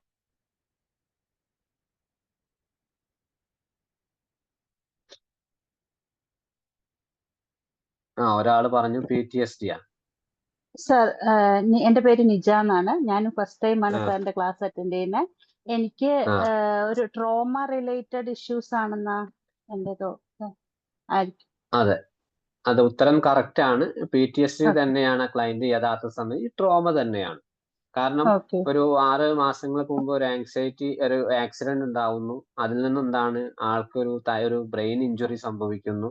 പിന്നീട് വല്ലാത്തൊരു കൺഫ്യൂഷൻ തന്റെ ലൈഫിൽ എന്താണ് സംഭവിക്കുക, ഇടയ്ക്കിടയ്ക്ക് എന്താണ് ഒരു ഡിമെൻഷ്യ പോലെ, മറവി പോലെ അസുഖങ്ങൾ ഉണ്ടാവുന്നു. അവനെ സൈക്കാട്രി ലെവലിൽ പോയി അവിടെ ചെന്ന സമയം പറഞ്ഞു സൈക്കോതെറാപ്പി വേണം എന്ന് പറഞ്ഞു.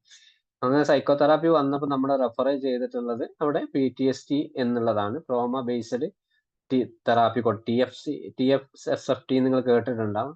അപ്പോൾ ആ ഒരു തെറാപ്പി കൊടുക്കാൻ വേണ്ടിയിട്ടാണ് നമ്മളോട് പറഞ്ഞിട്ടുണ്ടായത്.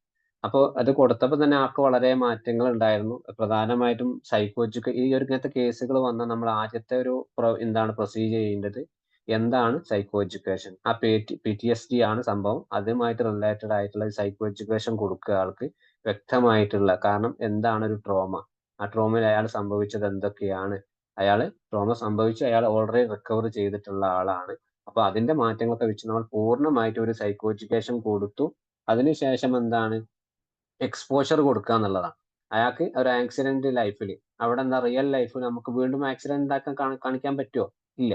അപ്പൊ എന്താണ് ആക്സിഡന്റിനെ പൂർണ്ണമായിട്ട് സംഭവിച്ചത് എന്താണ്, പല ആക്സിഡന്റും റിക്കവർ ചെയ്തിട്ടുള്ള ആളുകളെ റിയൽ ലൈഫിൽ അവർ ജീവിക്കുന്നതും അതുമായിട്ടുള്ള വീഡിയോസുകളും കാര്യങ്ങളും നിരന്തരമായി നമ്മൾ അവരുടെ ലൈഫിലേക്ക് കാണിച്ചു കൊടുത്തു. ആള് റിയലൈസ് ചെയ്തു ഇതൊരു ഒരു ഇമാജിനൽ മാത്രമാണ്, എനിക്ക് ഇതേപോലെ സംഭവിക്കില്ല എന്നുള്ളത്. പിന്നെ അതേപോലെ നിരന്തരമായിട്ട് റിലാക്സേഷൻ മെത്തേഡ് രാവിലെ എഴുന്നേറ്റ് മുതൽ വൈകി കിടക്കുന്നത് വരെ ഓരോ മണിക്കൂർ 2 മണിക്കൂർ വെച്ചിട്ട് ഏതെങ്കിലും ബ്രീത്തിങ് എക്സസൈസ്, യോഗ, മെഡിറ്റേഷൻ എന്നതിലേക്ക് പൂർണ്ണമായിട്ടും ഒരു 2-3 മാസം അവരെ കൊണ്ടുപോയി എന്നുള്ളതാണ്. പിന്നെ അതേപോലെ തന്നെ നമ്മളെപ്പോഴും അവരെ കൺസിസ്റ്റന്റ് ആയിട്ട് കോണ്ടാക്ട് ചെയ്യുന്നുണ്ട്, നമ്മളുമായിട്ട് നല്ല രീതിയിൽ സംസാരിക്കുന്നുണ്ട്, ആ ഫാമിലി ആയിട്ട് എപ്പോഴും മെസ്സേജ് അയക്കാറുണ്ട്. ഇതൊക്കെ തന്നെയാണ് നമുക്കൊരു സെഷനിൽ കൊടുക്കാനുള്ളത്. ഓക്കെ, നിങ്ങൾ എഴുതിയവർക്കൊക്കെ വളരെ സന്തോഷമുണ്ട്. കുറെ ആളുകൾ ചാറ്റ് ബോക്സ് ഉപയോഗിച്ചിട്ടുണ്ട്.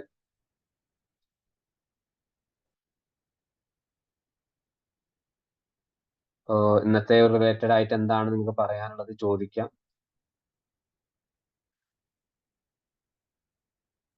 ഡ്രീം അനാലിസിസ് എന്ന് പറയുമ്പോൾ സൈക്കോ ഡൈനാമിക്കിലെ വ്യത്യസ്തമായിട്ടുള്ള ഒരു ടൂൾസ് ആണ്. അത് എന്നാൽ അയാളുടെ നിലവിലുള്ള അത് സൈക്കോ ഡൈനാമിക് പോകുമ്പോൾ ഒരുപാട് പഠിക്കാണ്ട്. നിങ്ങൾ കൗൺസിലിംഗ് ചെയ്യുന്ന ആള്, സൈക്കോളജി പഠിക്കുന്ന ഒരാള് ഒരിക്കലും സൈക്കോ സിഗ്മണ്ട് ഫ്രോയിഡിന്റെ ഒരു ചാപ്റ്റർ പോലും പഠിക്കാണ്ട് നിങ്ങൾ മുന്നോട്ട് പോകില്ല എന്നുള്ളതാണ്. അപ്പോ അത് പറഞ്ഞാല് ഏതൊരു മെഡിക്കൽ ഇതിലാണ്, നമ്മൾ മെഡിസിനിലാണെങ്കിൽ ആരെങ്കിലും ഏതൊരു മേഖലയാണെങ്കിൽ സിഗ്മണ്ട് ഫ്രോയിഡിന്റെ എന്തെങ്കിലും ഒരു കാര്യം കോട്ട് പഠിക്കാണ്ട് പോകുന്നില്ല. അതിൽ ഏറ്റവും പ്രധാനമായിട്ടുള്ള ഒരു ടൂൾസ് ആണ് ഡ്രീം അനാലിസിസ് എന്ന് പറയുന്നത്. സ്വപ്നങ്ങളിലേക്കുള്ള ഉൾക്കാഴ്ചകൾ നമ്മൾ എത്തിക്കുക. അവരുടെ സ്വപ്നങ്ങൾ എന്താണ്, റിയൽ ആയിട്ടുള്ളതും എക്സ്റ്റേണൽ ആയിട്ടും ഇന്റേണൽ ആയിട്ടും ഉള്ള സ്വപ്നങ്ങൾ എന്താണ് അവർ മനസ്സിൽ വെച്ചിരിക്കുന്നത്. അപ്പോ അവിടെ എന്താണ് ചിലപ്പോൾ അവർ മനസ്സിൽ വിചാരിക്കുന്ന കുറെ കാര്യങ്ങളായിരിക്കും, പുറത്ത് നടക്കുന്നത് വേറെ കാര്യങ്ങളായിരിക്കും. അപ്പൊ എന്താണ് ചില കാര്യങ്ങൾ നമ്മൾ സ്വപ്നങ്ങളെ യാഥാർത്ഥ്യമാക്കാൻ കൊടുക്കാൻ പറ്റും, ചില കാര്യങ്ങൾ എന്താണ് അത് ഒഴിവാക്കി കൊടുക്കാൻ പറ്റും. അതിന് ഉപയോഗിക്കുന്ന ഒരു ടൂൾസ് ആണ്. അവിടെ നമുക്ക് എന്താണ് ഈ ഒരു ഫ്രീ അസോസിയേഷൻ ഉപയോഗിക്കേണ്ടി വരും. ഫ്രീ അസോസിയേഷൻ മീൻസ് എന്താണ്, അവരെ മനസ്സിൽ തോന്നിയ കാര്യം, ഉള്ളിൽ കിടക്കുന്ന കാര്യങ്ങൾ എന്ത് വേണമെങ്കിൽ നമ്മൾ തുറന്നു പറയാനുള്ള ഒരു സ്പേസ് നമ്മൾ ഉണ്ടാക്കി കൊടുക്കുമ്പോൾ മാത്രമാണ് ഡ്രീം അനാലിസിസ് അവിടെ വർക്കാവും. കാരണം നമുക്ക് ഉള്ളിൽ ചൂഴ്ന്നെടുക്കാൻ നമുക്ക് അറിയില്ലല്ലോ. നമ്മൾ NLP, ഹിപ്നോട്ടിസം അതൊന്നും ചെയ്യുന്നില്ലല്ലോ കൗൺസിലിങ്ങിൽ. അന്ന് വ്യക്തമായിട്ട് എന്താണ് നമ്മൾ അവരുടെ കാര്യങ്ങൾ ചോദിക്കുക, നിങ്ങൾക്ക് ഒരു പ്രയാസം എവിടെ നിന്നാ വന്നിട്ടുള്ളത്. അത് വളരെ ഡീപ്പായിട്ട് എമ്പതറ്റിക് ആയ കാര്യങ്ങൾ, സങ്കടത്തോട് കൂടി അവരെ ഉള്ളിൽ കിടക്കുന്ന ഒരുപാട് കാര്യങ്ങൾ, അവരുടെ സ്വപ്നങ്ങളെ കുറിച്ച് പറയും, അവർക്ക് ലൈഫിൽ നേടാനുള്ള കാര്യങ്ങൾ മനസ്സിലാക്കും, പറയും. അപ്പൊ അവർക്ക് എന്തൊക്കെ വേണ്ട കാര്യങ്ങൾ എന്തൊക്കെയാണ്, എനിക്ക് ഇന്ന രീതിയിൽ പോകാൻ കൊള്ളാമെന്നുണ്ട്, എന്റെ ഫാമിലി ലൈഫ് ഇങ്ങനെ വേണമെന്ന് എനിക്ക് ആഗ്രഹമുണ്ട്, അതിനെന്താണ് ചെയ്യുക. അപ്പൊ അവര് തന്നെ ഇങ്ങനെയൊക്കെ ചെയ്താൽ കൊള്ളാമെന്ന് അവര് തന്നെ പറയും. അവിടൊക്കെ നമുക്ക് ഉപയോഗിക്കാൻ പറ്റുന്ന ഒരു എന്താണ് സൈക്കോ ഡൈനാമിക് തിയറിയാണ് ഈ ഒരു ഡ്രീം അനാലിസിസ് എന്ന് പറയുന്നത്. അയാൾ ഒരു മനുഷ്യ യഥാർത്ഥത്തിൽ ചുരുക്കി പറഞ്ഞ ആ ഒരു മനുഷ്യനെ യഥാർത്ഥത്തിൽ അയാളാക്കി മാറ്റുക എന്നുള്ളതാണ്. സ്വപ്നത്തിൽ ജീവിക്കാതെ റിയൽ ലൈഫിലേക്ക് കൊണ്ടുവരിക എന്നുള്ളത്.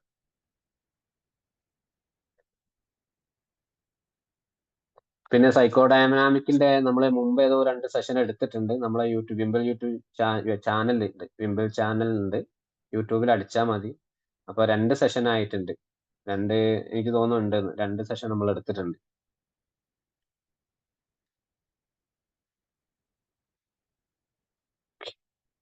എനിവേ ആർക്കും ഒന്നും ചോദിക്കാനില്ലേ, നമുക്കിവിടെ വൈൻഡ് അപ്പ് ചെയ്യാം. ഓക്കെ അല്ലേ എല്ലാവരും?